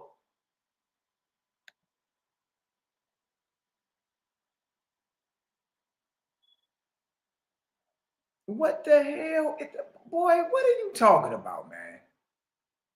He said the burnt sacrifice or the burnt offering is, I got to get ready to go live in the temple. No, that's not what a burnt sacrifice is, genius. That's not what that is. And how we know that's not what it is, y'all read it earlier. This, boy, the God spell is real, boy. He just made up his own definition of what a burnt offering is. Why wasn't Isaac told to go live in some tabernacle or temple? No. Isaac was about to be quartered off and burned. That's what happened to the ram in the thicket. Why wasn't he whisked off and sent to some mysterious tabernacle to live out the rest of his days? Same definition, same situation, burnt offering. What the hell are you talking about? You just made up your own definition of what a burnt offering is.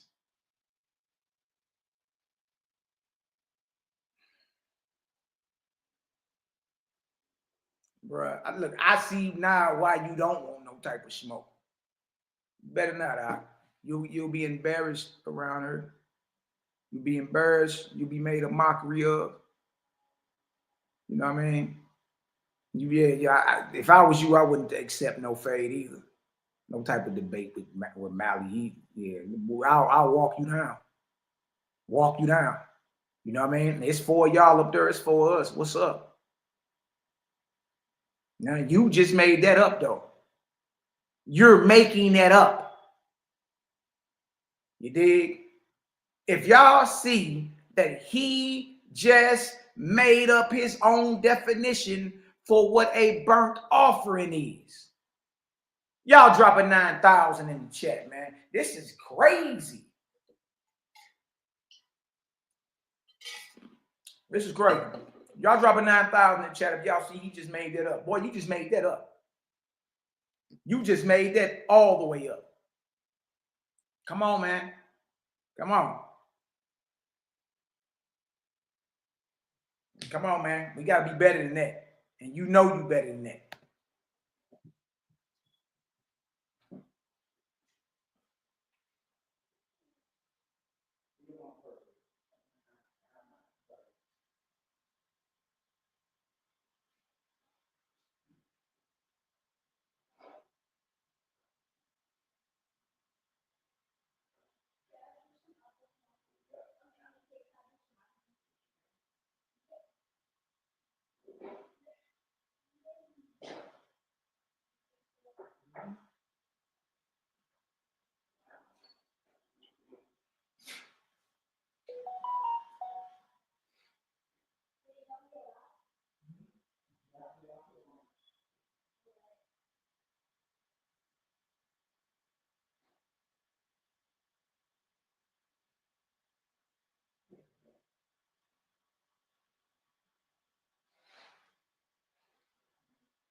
Go ahead. Just do your thing, baby.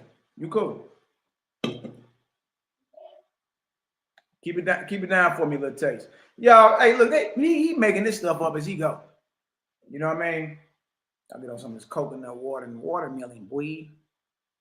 Fire. Woo. This deal, fire. Come on, Daniel. You better than that. You ain't got to look. Be real. You ain't got to make nothing up. You did. Just stop being in denial about what the scriptures is saying. Right? You made that up, bro. It's all 9,000s in the chat. It's all 9,000s in the chat. You made that up, bro. The burnt offering is she got to go live in the temple. That's the burnt offering? Yeah, look what just me is saying. He confused and sacrificed with dedication, like in 1 Samuel 1:28. Shemuel was dedicated to the temple, and that was Hannah's only son at the time. And you feel me? But there are two different vows. Two different vows. You know what I mean? Samuel or Shemuel was up under a Nazarite vow. The vow was, if you allow me to have a man child, I'm going to give him to you, right? And a razor will never touch his head all the days of his life. That's a Nazir. That's a dedication. That's a Nazarite vow. You find that in Numbers chapter 6, not Leviticus chapter 1, where the burnt offerings are. Look, I don't, bruh. Like, and for the men around you, y'all look, never let your Never let your bro come outside with his flank open like that, man. Y'all don't got his back. If y'all let him come out and just say this, listen to me, Daniel, boy, you'd have got ate alive out here in this debate world. They'd have ate you alive in a nanosecond, boy. You know what I mean? You're only deep to the cats that still study at your kneecaps. You only deep to them. You ain't, look, out here, don't nobody even know you niggas. I wasn't even gonna respond. It's just a couple bros hit me and was like, hey, Mally, man, hey, I was like, what even, man, look, the circles I run in, don't nobody even know y'all. Nobody know y'all. You know what I mean? And I run in some something. I rock with some heavy hitters in the spirit world. You dig? We done took down all the major top Israelites, Cometians, Egyptians, whoever you talking about. I rock with some hitters. You understand? I rock with some light bomb droppers. Look, y'all not ready for none of this. Y'all not. You will get ate alive out here. You dig? Y'all on guppy status. Y'all not even on shark status. We killer whales. We killer whales. Everything food. Everything food. You know what I mean? But y'all on guppy status, bro. Y'all like the little fish in the fish tank. You gotta throw little crumbs in the water and feed. And yeah, y'all like Finding Nemo. Like, bro, if you 41 years in truth, I barely was walking when you found out you was an Israelite. And you're making up your own definitions? Nah, Jack. You getting long in the tooth, Elder. I know we all get there. You understand? But you ain't here with it. You ain't here with it. You know what I mean? You on a sinking ship, huh? You on a sinking ship. You dig? And it's all over but the shouting, to be real with you. It's all over but the shouting, for real. Like, this look bad. You just made that up. Like you made up the seed in a kid in his mother's milk as if it meant something other than, look, don't be out here boiling or cooking a baby goat in its mother's milk. That's what it means. You came and said, oh, that's basically saying, you can't sacrifice it if it's still sucking on his mama's milk. No, genius, that ain't what it said or mean. It said what it means. Don't boil, don't cook, don't seethe a baby goat in its mother's milk.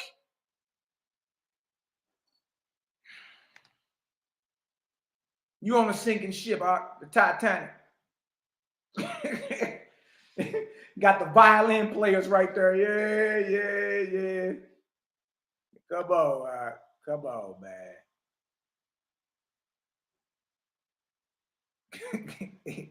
And also, excellent point, Nehemiah. Excellent point. When Samuel was dedicated to the temple in Shiloh, it was right after he was weaned. So he was a short legger, but barely could walk.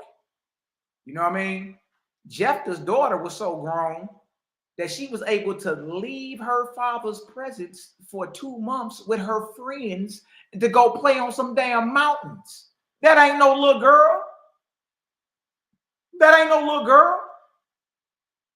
You understand? She a virgin, but she not no little girl that's just been weaned off her mama titty. Because that's when she would have had to been dedicated. Oh, you want to compare it to the infancy story of Mary in the lost books of the Bible. And Mary was dedicated to go to the temple, but when she caught her period, they put her out, right? And she got to go back to her father's house, right? Well, if that's the case, what the hell they doing showing up celebrating the daughter of Jephthah? What are they doing for you're lamenting her? Because really, she only can be in the temple until she catch her period. Then she got to go back home. Ain't that what happened with Mary in the lost books of the Bible when they were talking about Mary when she was little? Wasn't she dedicated to the temple? Wasn't she put out the temple when she caught her period and put up under the custody of Joseph? Then why the same thing didn't happen with Jephthah's daughter? See, you confusing, you taking all these different points and putting them together. And bro, we not smelling what you selling, we not smelling what you selling. You know what I mean? So excellent point. She would have had to been dedicated. She would have had to been dedicated early. You understand? Not late in the game. Not late in the game. Excellent point, Nehemiah. Even at home, she had to be set apart and couldn't sit on nothing because she was unclean and because she's not married. Don't have no sisters to tend to her. She's still in a bad shape. I think you talking in text, brother. That's all good. Let's finish listening, and then we're gonna go read the story of Jephthah ourselves. Don't put nothing extra added on it. And then guess what? We're gonna reread the Leviticus 1, a few verses, and then we're gonna read Flavius Josephus, the historian. What did he say 2,000 years ago about Jephthah's daughter and her sacrifice? Was she sent to go live like a nun in the temple somewhere? Ariel, nigga, you got Josephus on that table. You got Josephus on that table and them books right in front of you. So I know you niggas ain't really studied this, man. Y'all just, it's a 30-year-old retired breakdown. You understand? That really, you know who really came up with that? It's a rabbi named Rabbi Yoshi or Roshi that died in the 1990s. He was in denial too that God accepted Jephthah's daughter as a sacrifice. And he was the one that first suggested that she must have been sent to the temple to live as a dedication in Shiloh. Or like he said, a nun. But 2,000 years ago, even Flavius Josephus knew, nah, she was sacrificed. And we gonna read it. But let's get back to this so y'all can see. What the Catholics would call a nun. But this is a spiritual Israelite woman, a handmaid, like Mary was to the temple. My virginity. What does that have to do with a vow? What does that have to do with anything the way she's answering? She said, give me 2 months to bewail my virginity. Because what's happening to me, the burnt sacrifice is, I got to go in the temple. I'm going to be what the Catholics would call a nun. A burnt sacrifice is not you going to live in the temple and becoming a nun. I think we all know that now. Okay? When they read Leviticus chapter 1, that didn't say nothing about that. Nothing. You making that up, huh? Shame on you for that. But this is a spiritual Israelite woman, a handmaid, like Mary was to the temple. Like Mary was to the temple. He's talking about the lost books of the Bible. Mary, the mother of Jesus, was sent to go live in a temple. You know what I mean? Up until she caught her period, then they put her out the temple and put her under the custody of Joseph from the house of David. Then if you comparing her story in the lost books to Jephthah's daughter, then there's no reason to bewail her virginity. Because as soon as she catch her period, she got to get put up out the temple and either go back to her daddy house, Jephthah, or be put up under the custody of a man that she can marry. They lamenting her. They lamenting her, bewailing her virginity because her father, you understand, made a vow to offer up whatever come out his doors of his house as a burnt offering. And she came out. You dig? That's why she was allowed to go bewail her virginity on the mountains. And that's why it's a custom in Israel that don't nobody keep, to go lament for the daughter of Jephthah 4 days out the year. Because if it was just him, his vow was dedicating her to the temple, then once she caught her period, she would have been put out the temple. And that's according to the lost books of the Bible dealing with the infancy story of Mary. Nigga, you know I'm not lying. We all done read it. And again, Ariel, you got Flavius Josephus up there, the last book on the right of the screen at the bottom. That's Josephus. You know I know. I'm the one told you get Josephus and start reading. Yeah. Yeah. I'm the one that inspired you to start reading chapters of the Bible at a time so you can get your understanding up. Yeah. Yeah. Nigga, you got Josephus on the table. We gonna read what he said in a minute. Y'all, it's a bomb. That I serve my life in the temple. What Mary Magdalene ended up doing. No, Mary, he meant Mary. Mary did not serve her life in no temple. When she caught her period, they put her out and put her up under custody of Joseph. You know that. So how are you comparing the two?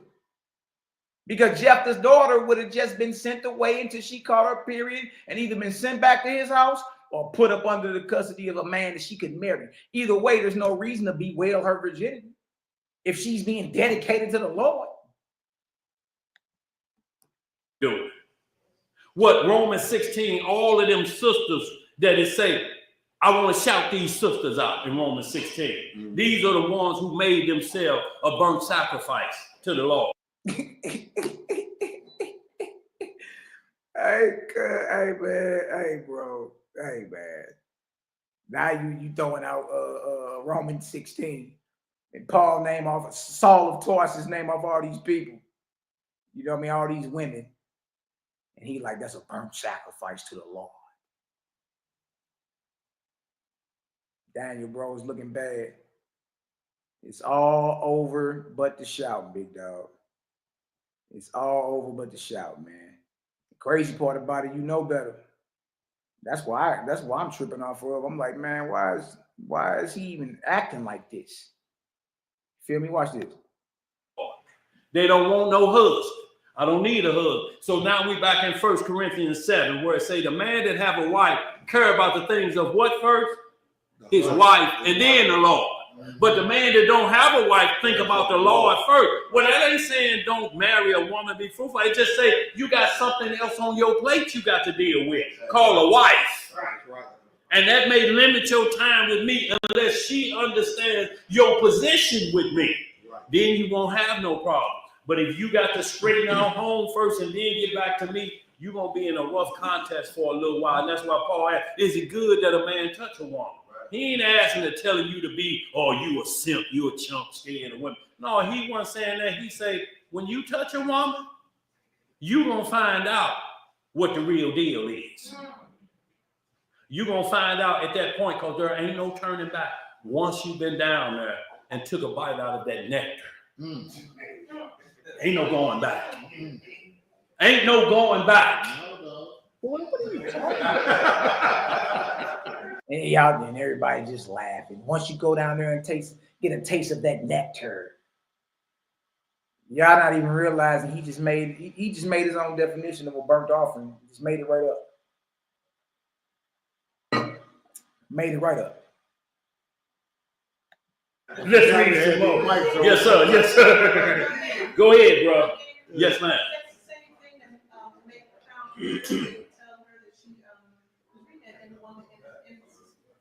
In the book of infancy? Yeah, her mother and father, Mary, her mother and father, Anna and Heli, offered her to the church. They said, if you give us a child in our old age, we will offer her as a burnt sacrifice. And they offered her as a burnt sacrifice. Bro, it don't say nothing about no burnt sacrifice. Man, like, y'all, this man is making this stuff up as he goes. It don't say nothing about her being a burnt sacrifice. Temple dedication is not a burnt sacrifice.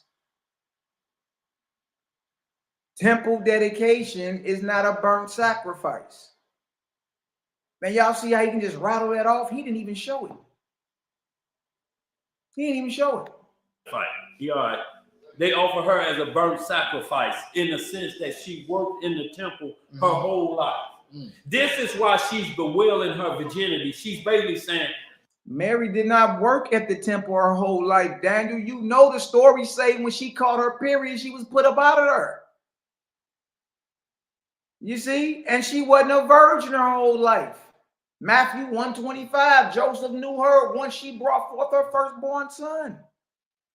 And when you go over to Matthew 13:55, to Matthew 13:55, Jesus got 4 brothers and 2 sisters. Mary wasn't a virgin her whole life. And why her parents didn't bewail her virginity when they sent her to go live in the temple? She was put up as a burnt sacrifice. Where the hell it say that at? You making this stuff up as you go, boy. You just running your chops. It don't say that. She was offered up as a burnt offering in the sense that she had to go work in the temple for the rest of her life. No, genius. If that was the case, then Jesus would have never been born. Come on, Art. Come on, Art. Come on, man. I will never be married. You will never have grandchildren. You understand when it said brought me low? That means no offspring. This is my only child. So no grandchildren. It stops with me being a warrior, but he still understands. But I've given my daughter to the Lord. I've given him the chief gift that I can give him. That's right. I stopped my bloodline basically from going on getting an inheritance, but it's for the Lord. Yeah. So is this man mind right, or he thinking I can actually burn up my daughter? See, because the daughter know the vow rules. Right. Daddy, keep your word. Keep your word, Daddy. So he's obviously instructed her in the way that she should go. Absolutely. But he wasn't thinking on those lines because them rogue Israelites had come to him when he said anything that come out of my house, and it's basically to congratulate him. But normally you think it would be the butlers or different things. They come out first. Right. And when you come in, all your family members are on the inside. Right. It's like a surprise party, so to speak. Mm-hmm. Can't nobody be outside and you pull up and see you pull up and you look at them like, surprise! No. It don't work that way. I seen y'all from down the street. Yeah, I seen y'all down the street.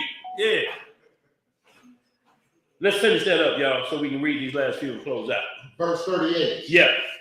And he said, go. And he sent her away for 2 months. And she went with her companions and bewailed her virginity upon the mountain. And y'all think about this. She just went every day with her friends and they just comforting her. You know, we know you ain't gonna never have no husband, but you married to the Lord at this moment. You married to the Lord, sister. And she like, yeah, I know, but I'll never have a grandchild from my father. I'm his only child. The seed ain't gonna go forth. He's made himself a eunuch basically through me, a spiritual eunuch, and I've become a spiritual virgin, so to speak. I will never have child. I will never know a man, period. My whole work is to know the Lord. From henceforth out till I die, no children. This is the burnt sacrifice that he made. You understand? It's equivalent to that because she's a living sacrifice now. She's alive, not dead, not burned up in the fire, but yet she's close to the Most High for the rest of her life. Y'all understand that this ain't hard. It's just Negroes that got you, don't know what the priesthood is, and they trying to attack the Bible and make you think individuals are not what they are. Look, and she old enough that where she can say, let me go hang out with my friend. Right. Do you let a child go do that? Go bewail her virgin. Where your baby at? Oh. That's the point, Daniel. That's the point. You just proved our point again. Well, the dedication of a child to the temple, even in the case of Mary, you know what I mean, goes down from birth all the way up until when they wean. When they finally wean, they get sent off to the temple. You know what I mean? The weaning is only 2 or 3 years, so the baby barely walking. So you just proved that Jephthah's daughter was old enough to go with her friends away from her father for 2 months to go live and play on some mountains and to bewail her virginity. So this means she's past the point of weaning, brother. No, the dedication happened at birth, from birth to weaning. Obviously, she's past the age of 2 or 3 if she's allowed to go live and play on some mountains for 60 days. Come on, bro. Like your whole thing just fell apart. You know what I mean? Your whole thing just fell apart. This is bad. This is sad. You know what I mean? And really, you know what I mean, your squad up there, you feel me, shouldn't have never let you come outside like that. You know what I mean? Like this is real bad. And on the reels, you know better than that. That's all I'm saying. Like be real about the situation, bro. Like don't play no games with it. You know what I mean? Don't play a lick of games with it. I think we heard enough of this. This is crazy. He said the burnt offering is her going to live in the temple. That's what he said. You know what I mean? So y'all go ahead. This is what we're going to do real quick. Y'all go ahead and get y'all some water. You know what I mean? Go ahead and stretch your feet a little bit. We're going to take us like a 2-3 minute break. Come on back. Read that Joseph. Read the story of Jephthah again. And then we're going to close on out, man. I ain't no thing. We just walk these boys down. You understand? There's so many holes in your understanding, brother. You know what I mean? And it's just time for you to sit on down, slow up, dig, and really re-examine what it is y'all talking about. Because look, ain't none of y'all built like this. I'm not ready. Had y'all been out here in these YouTube streets for real? Had y'all been out here in this Israelite world for real? Swinging swords and testing doctrine for real? Yo, you lose. Not ready. Not ready, y'all. You know what I mean? Not making up doctrines and understandings as you go. Making this stuff up, huh? You know what I mean? And if you was real, you do what I just did with your video, you should be able to do with mine. I just did a 2-hour class on the sacrifice of Jephthah's daughter. Boy, thorough, walked it down. You understand? You should be able to do the same thing. If y'all get some understanding so far, spend some voices in the chat. Y'all go ahead and stretch your legs, get some water, take a water break, go pay the water bill if you know what I mean. Back on me with you, brother.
Mic check, 1, 2, 1, 2.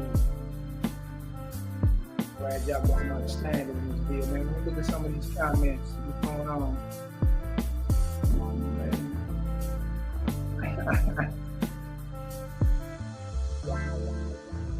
Yeah, man. Serious business.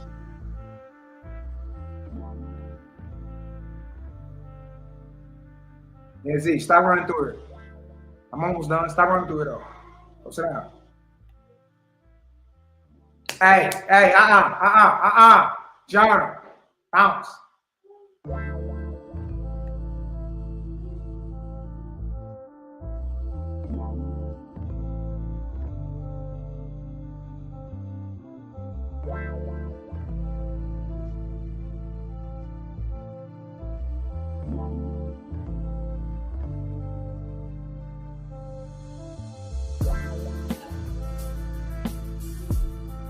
Yeah, man, these days, so yeah, it's all over but the show, Cap.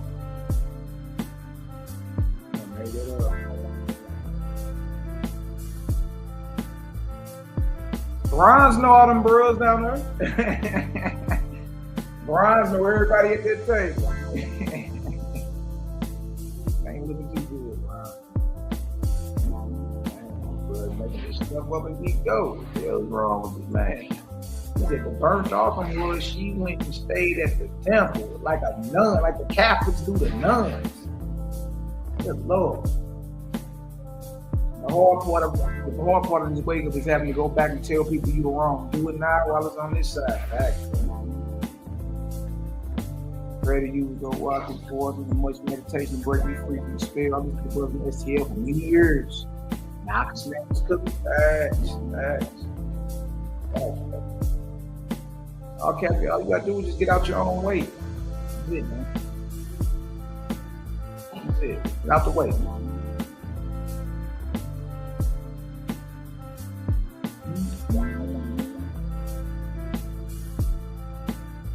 Now let's get into some of this right here.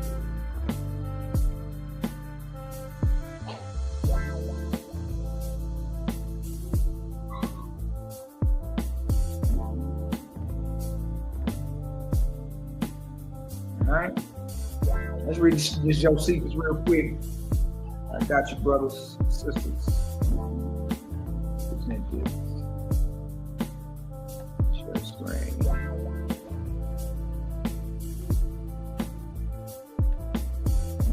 Now look at this. Look what he just says that. You know what I'm saying? Nothing about what you talking about. Y'all got Josephus on the table. Hey man, Josephus, don't say what you saying, buddy. You know what I mean? That's crazy. Alright, let's do this, man. Notice.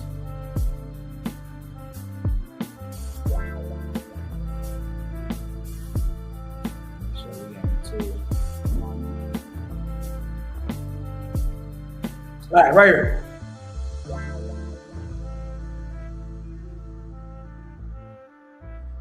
Who is ready?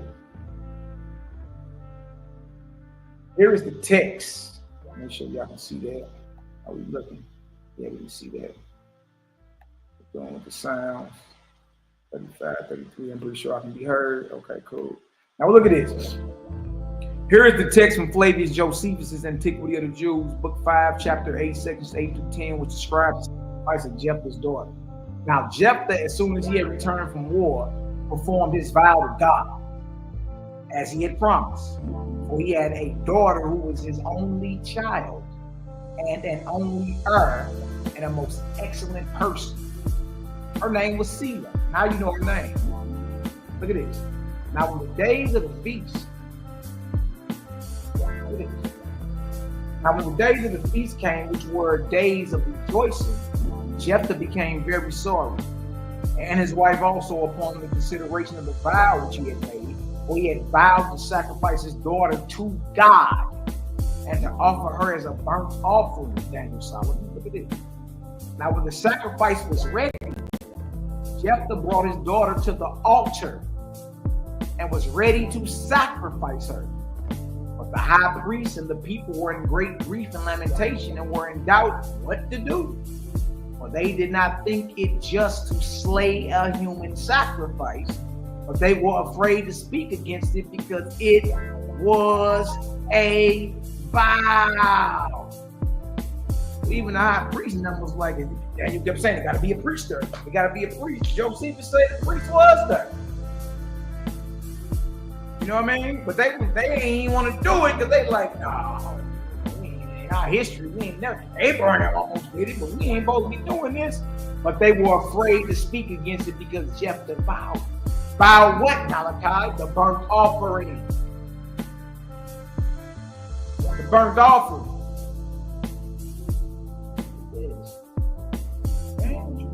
Man, look at this. However,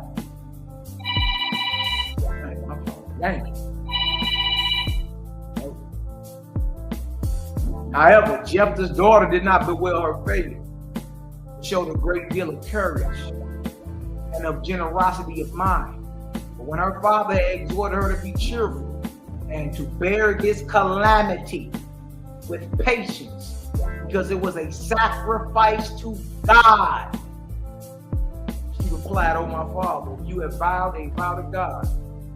Not make yourself forsworn by not performing.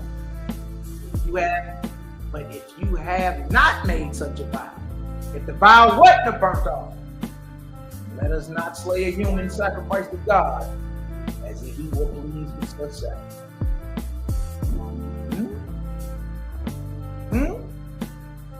According to Josephus, Jephthah's daughter Selah was offered up as a burnt offering. The high priest was there. All the people were there. There was great lamentation.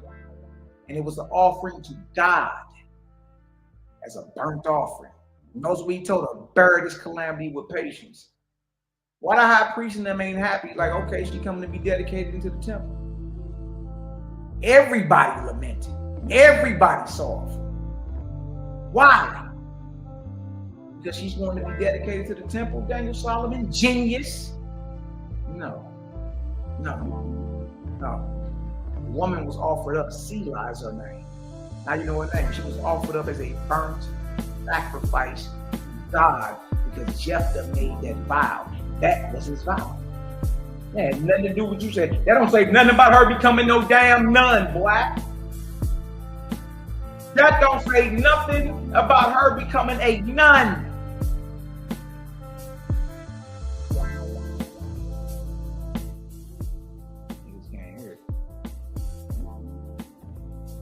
Was y'all able to hear that, or do I need to read it again?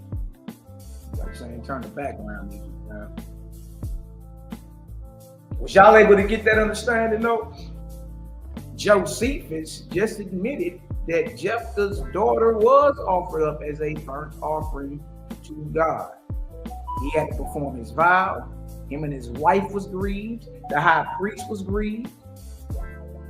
The people were grieved. Everybody was grieved. And she said, well, look, if your vow is that of a burnt offering on my behalf, then do it. But if it's not, don't do it. Don't do it. Now watch this. Let's read it again, just in case somebody in the back ain't getting it. Here is the text. Josephus blew this out the water, boy. Here is the text from Flavius Josephus' Antiquity of the Jews, Book 5, Chapter 8, Sections 8 through 10, which describes the sacrifice of Jephthah's daughter. Now, Jephthah, as soon as he had returned from war, performed his vow to God. What was his vow? Whatever come forth out of my house to meet me is Yahweh's, the Lord's, and I will offer it up as a burnt offering. That's his vow. Now, Jephthah, as soon as he had returned from the war, performed his vow to God as he had promised. He had a daughter who was his only child and an only heir, the most excellent person. Her name was Selah. Now, when the days of the feast came, which were days of rejoicing, Jephthah became what? Very sorrowful. And his wife also, upon the consideration of the vow which he had made. For he had vowed to sacrifice his daughter to God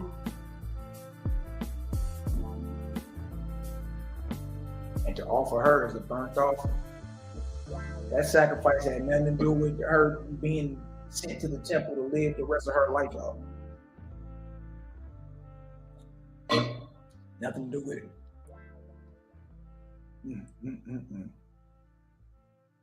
It's all over but the shouting.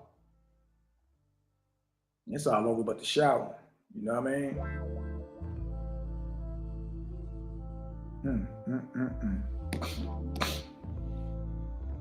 Josephus just admitted that the vow Jephthah made was about his daughter being sacrificed to God as a burnt offering.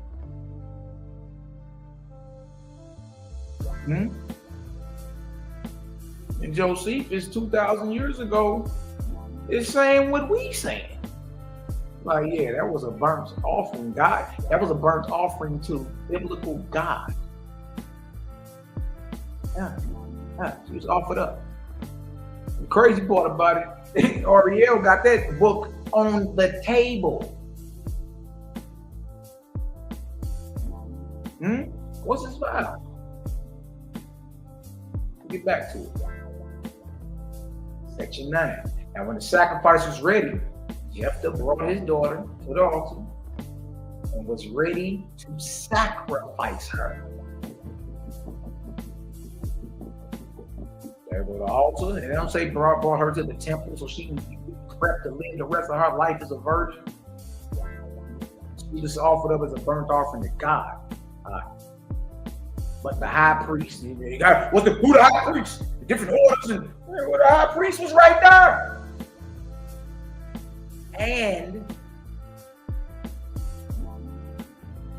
the people were in great grief and lamentation and were in doubt what to do. But they did not think it just to slay a human sacrifice. But they, the priests and the people, were afraid to speak against it because it was a vow. What was the vow? What was the vow? Upon the consideration of the vow which he had made, he had vowed to sacrifice his daughter to God and to offer her as a burnt offering. People and the priests were afraid to speak against it because it was a vow. Jephthah brought his daughter to the altar and was ready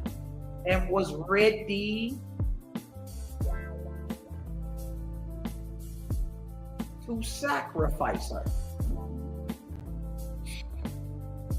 They were afraid to speak against her because he vowed it. Right? Josephus killed a whole argument. Your whole premise comes tumbling down. Whole premise. Oh, we're talking about some gasoline drawers. You don't even need no gasoline to roast that altar of fire. You got the fat off them organs. However, Jephthah's daughter did not bewail her fate, but showed a great deal of courage and of generosity of mind. For when her father had exhorted her to be cheerful and to what? Bear this calamity. Oh, since when a temple dedication a calamity? It ain't. With patience, because it was a sacrifice to God. She replied, "Oh, my father, if you have vowed a vow to God," what's the vow, y'all? A burnt offering. Do not make yourself forsworn by not performing it. If you have not made such a vow, she's saying that that's the vow, do it. But if you ain't made that vow, Pops, don't do it. Let us not slay a human. Sacrifice to God as if he were pleased with such sacrifices. So even Josephus, y'all, let it be known the vow was about a burnt offering. Everybody was sad over it. Jephthah, his wife, the high priest, the people. And then he told his daughter, bear this calamity with patience. It is a sacrifice to God. And then she said, look, if that's the vow, then go ahead and do it. It ain't what they saying, y'all. It ain't what they saying. It ain't what they saying at all. All right? Look at this right here. Go to Judges. We'll end it. I think everybody know what it is. You know what I mean? Surgical with it, though. Still surgical with it. Don't sound like Malaki done lost damn liquor light. Sound like this brother done increased in light. And if I am in darkness, then y'all need to come get me together. You know, y'all waiting on. Ain't damn one of y'all walk me down. Ain't damn one of y'all accepted not damn faith, not damn elder, not damn flunky, not damn brother or sister that, you know what I mean, or not damn brother that I used to run with. Ain't nobody walk me down. Ain't nobody said shit. I set the faith was good. Put a spiritual wage on. She was whisked off to live in the temple as a nun like the Catholics. Look what this is. Jephthah's tragic vow.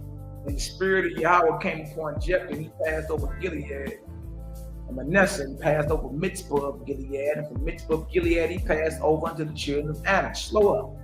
This says the spirit of Yahweh, the spirit of the Lord came upon Jephthah. So Jephthah is inspired by the Holy Spirit or the Lord's Spirit. You can't forget that. The spirit of Yahweh or Yahweh put a battery in Jephthah's back. He's under the unction of Yahweh's spirit. And he makes a vow. The vow he made was under the spirit of the Lord according to the biblical text. And Jephthah vowed a vow unto Yahweh and said, if you shall without fail deliver the children of Ammon into my hands, then it shall be that whatsoever, and like Zebediah Boaz read, whatsoever means whatever, comes forth at the doors of my house to meet me, and I return in peace from the children of Ammon, shall be Yahweh's, and I will offer it up for a burnt offering. So right here, y'all, he's thinking animal. The law of burnt offering mainly deals with animals. Abraham was told to offer up his son as a burnt offering, was willing to do it. The ram and thickets was put into place, but he was willing to do it. See what I'm saying? So during this time frame, you talking burnt offering, you talking about what? A man or an animal? You talking about an animal. That's why he made the vow. But ask yourself this, if Yahweh the Lord is all knowing, then why he ain't stopping him and say, hey, look, your daughter gonna come skipping out that door first? Because remember, it's the spirit of the Lord that's on Jephthah when he made this vow. He's inspired by the spirit. You can't get around that. Whatever comes forth out of the doors of my house to meet me when I return in peace from putting down this major league slaughter will be Yahweh's, and I will offer it up for a burnt offering. So Jephthah passed over unto the children of Ammon to fight against them, and Yahweh delivered them into his hand. So it proves that during the vow, the spirit of Yahweh was with him, and when he went to war and spilled all that blood, the spirit of Yahweh was with him. Everything that Jephthah doing is under the spirit of Yahweh or Yahweh. If y'all understand that, drop a 3,000 in the chat. See, we'll slow you down, Jack. Slow you right on down.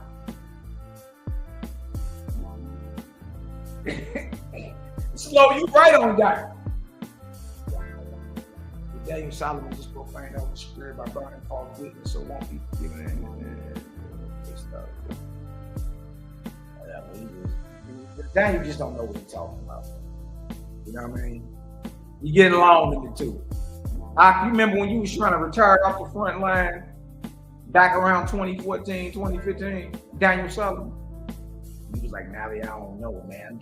I'm like an old mule. They want to take me behind the shed and put a bullet in it, put one in my head and just end me. I told you then, I said, man, whoever got a problem with you, got a problem with me, yo, you good. You know what I mean? Let's keep rocking. You was talking about retiring off the front line 10, 11, 12 years ago. Right? And it was me that was like, look, the hell with all these people running their mouth about you. I done learned plenty from you. You know what I mean? I'm a team player. I'm telling you, look, bro, I rock with you. Right? And that gave you courage to stay up there and keep teaching. You was ready to fade to oblivion then.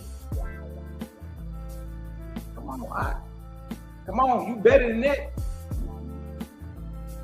You know what I mean? So the spirit of the Lord is on Jephthah when he makes the vow, and when he goes to war, the spirit of the Lord got a battery in his back. Look what's going on though. Look what Jephthah is doing. And he smote and he killed from Aurora even till thou come to Minnith, even 20 cities, and to the plain of the vineyards with a very great slaughter. So Jephthah turned plenty of women into widows and plenty of children into orphans. Thus the children of Ammon were subdued, subjugated, subjected before the children of Israel. Dang, he just dominated the whole nation, right? Now look what happened. Remember the vow. And Jephthah came to Mitzvah into his house, and behold, his daughter came out to meet him with timbrels and with dances, and she was his only child. Besides her, he had neither son nor daughter. When it came to pass, when he saw her, that he rent his clothes. Why is he tearing his clothes? The vow is a vow of temple dedication. Why is he tearing his clothes? See, this is a burnt offering in a sense because, bro, what is all this? What are you doing? What are you doing? You know what I mean? You conjuring something? What are you doing out here? In a sense, this was a burnt offering. And what you mean, in a sense? What are you doing? And it came to pass when he saw that he rent his clothes and said, alas, my daughter, you have brought me very low. Thou art one of them that trouble me, for I have opened my mouth unto Yahweh, and I cannot go back. And she said unto him, my father, if you have opened your mouth unto the Lord, do to me according to that which hath proceeded out of your mouth. For as much as Yahweh have taken vengeance for thee and your enemies, even the children of Ammon. So she with it. She's like, look, if that's what you said, and do it. You just got the victory over your enemies. Like 7. And she said unto her father, let this thing be done for me. Let me alone 2 months, that I may go up and down upon the mountains and bewail my virginity, I and my fellows. But this proves that she's way older than the weaning stage.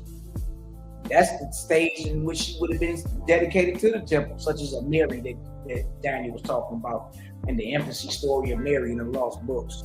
She was dedicated to go live in a temple, right? Not for the rest of her life. Daniel lied on that too. She was in the temple until she caught a period, and then she was put out the temple and sent to be and put up under the custody of Joseph out of the house of David.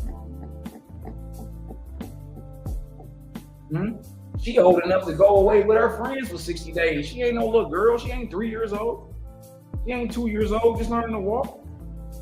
Look, she's grown enough, even though she a virgin, she's grown enough to go away from her father for 60 days and play on some mountains and bewail her virginity. He admitted that too. He did. We ain't saying child sacrifice. We talking about human sacrifice. You moving the goalposts. And he said, go, and he sent her away for 2 months. And she went with her companions and bewailed her virginity upon the mountains. And it came to pass at the end of 2 months that she returned to her father, who did with her according to his vow, which he had vowed, and she knew no man. And it was a custom in Israel that the daughters of Israel went yearly to lament the daughter of Jephthah, the Gileadite, 4 days in a year. And ain't nobody even doing that. I think we all know that. All right. So he performed his vow. What was the vow? Maybe we go to 31. We ain't got to make the vow up. We read earlier what a burnt offering is. Even Josephus agreed with what we're saying. And it shall be whatsoever that come forth for the doors of my house to meet me when I return in peace from the children of Ammon shall surely be your house. And I will offer it up for a burnt offering. Jump back down to verse 38, 39. And it came to pass after 2 months that she returned to her father, who did with her according to his vow, which he had vowed. Which he had vowed. You know what I mean? See where you finish.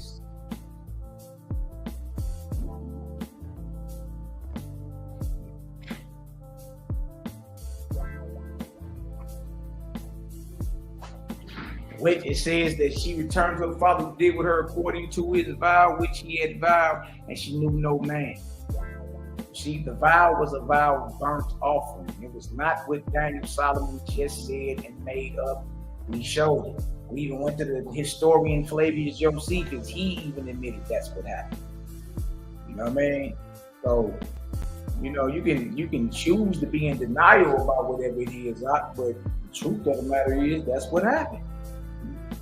And again, if you think that that biblical God does not accept human sacrifice, then what is Jesus? What is Yahshua? According to the biblical narrative, a human sacrifice. A human sacrifice. We ain't gotta play the game, huh? We ain't gotta act like that ain't what it is. You know what I mean? We don't gotta act like it is something different. It's not, bro. You know what I mean? And on the real, all y'all better than that. I don't even know why you around here acting like, you know what I mean? It's something different. It's not that.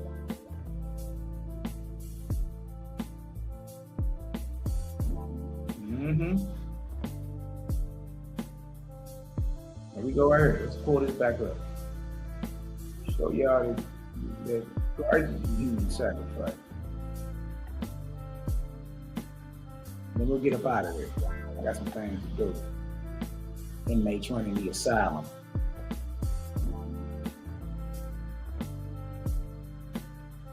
Hebrews 9:22. Moreover, he sprinkled with blood. No, 22. And almost all things are by the law purged with blood. That's a whole nother topic too, because Torah says something totally different. And without shedding of blood is no remission. That's not true in every instance. You know what I mean? We got the scriptures in the Torah on that too. The remission of sins doesn't require bloodshed. There's other things you can, you know what I mean, for an atonement. There are other offerings that you can offer besides the life of an innocent animal. It was therefore necessary that the patterns of things in the heavens should be purified with these, but the heavenly things themselves with better sacrifices than these. For Christ is not entered into the holy places made with hands, which are the figures of the truth, but into heaven itself, now to appear in the presence of God for us. Look at this. Nor yet that he should offer himself often, as the high priest entereth into the holy place. Notice what it says. That he should offer himself often, as the high priest entered into the holy place every year every year with the blood of others. Then must he often have suffered since the foundation of the world. But now, once in the end of the world, have he appeared to put away sin by the sacrifice of himself. Bag drop, boy. Bag drop. Christ is a human sacrifice. Jephthah's daughter was a human sacrifice.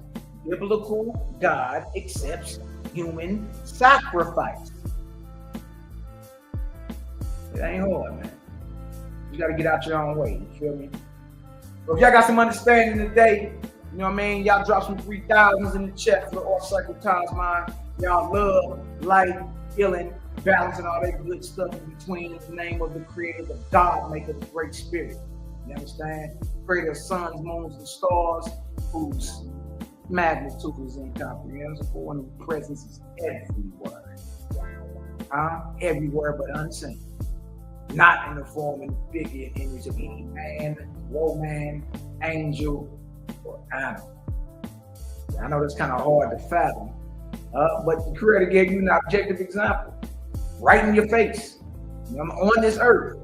What is everywhere at one time and unseen? Oxygen. Yeah, that's the closest thing you got to Creator, oxygen. You are pulling oxygen through your bull nostrils right now, wherever you at. It's somebody in Cape Verde breathing the same oxygen. It's somebody down in the Congo breathing the same oxygen. It's somebody in Moscow breathing the same air. What is everywhere and unseen? Closest example you got to create is what? Oxygen that you depend on to pull through your bull nostrils this very second. And there's somebody up in Alaska, Antarctica, Nova Scotia, everywhere. We all breathing in the same oxygen.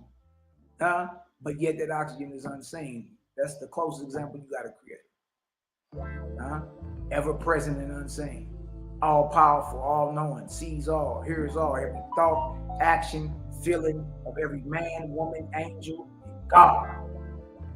So I salute y'all all in the name of the Creator, the God maker. Hey, CGG in the building, man. Shout out to the Creator, gang, boy. And if anybody got a problem, look, we ain't know what to find, man. Line it up. You know what I mean? And you get your boot smoked just like everybody else who tried. And to the end, it's your little brother Malaki Macabee, Megaton, Light Bomb. You dig? We'll catch up next time, man. Love and light and all that good stuff in between. Shalom.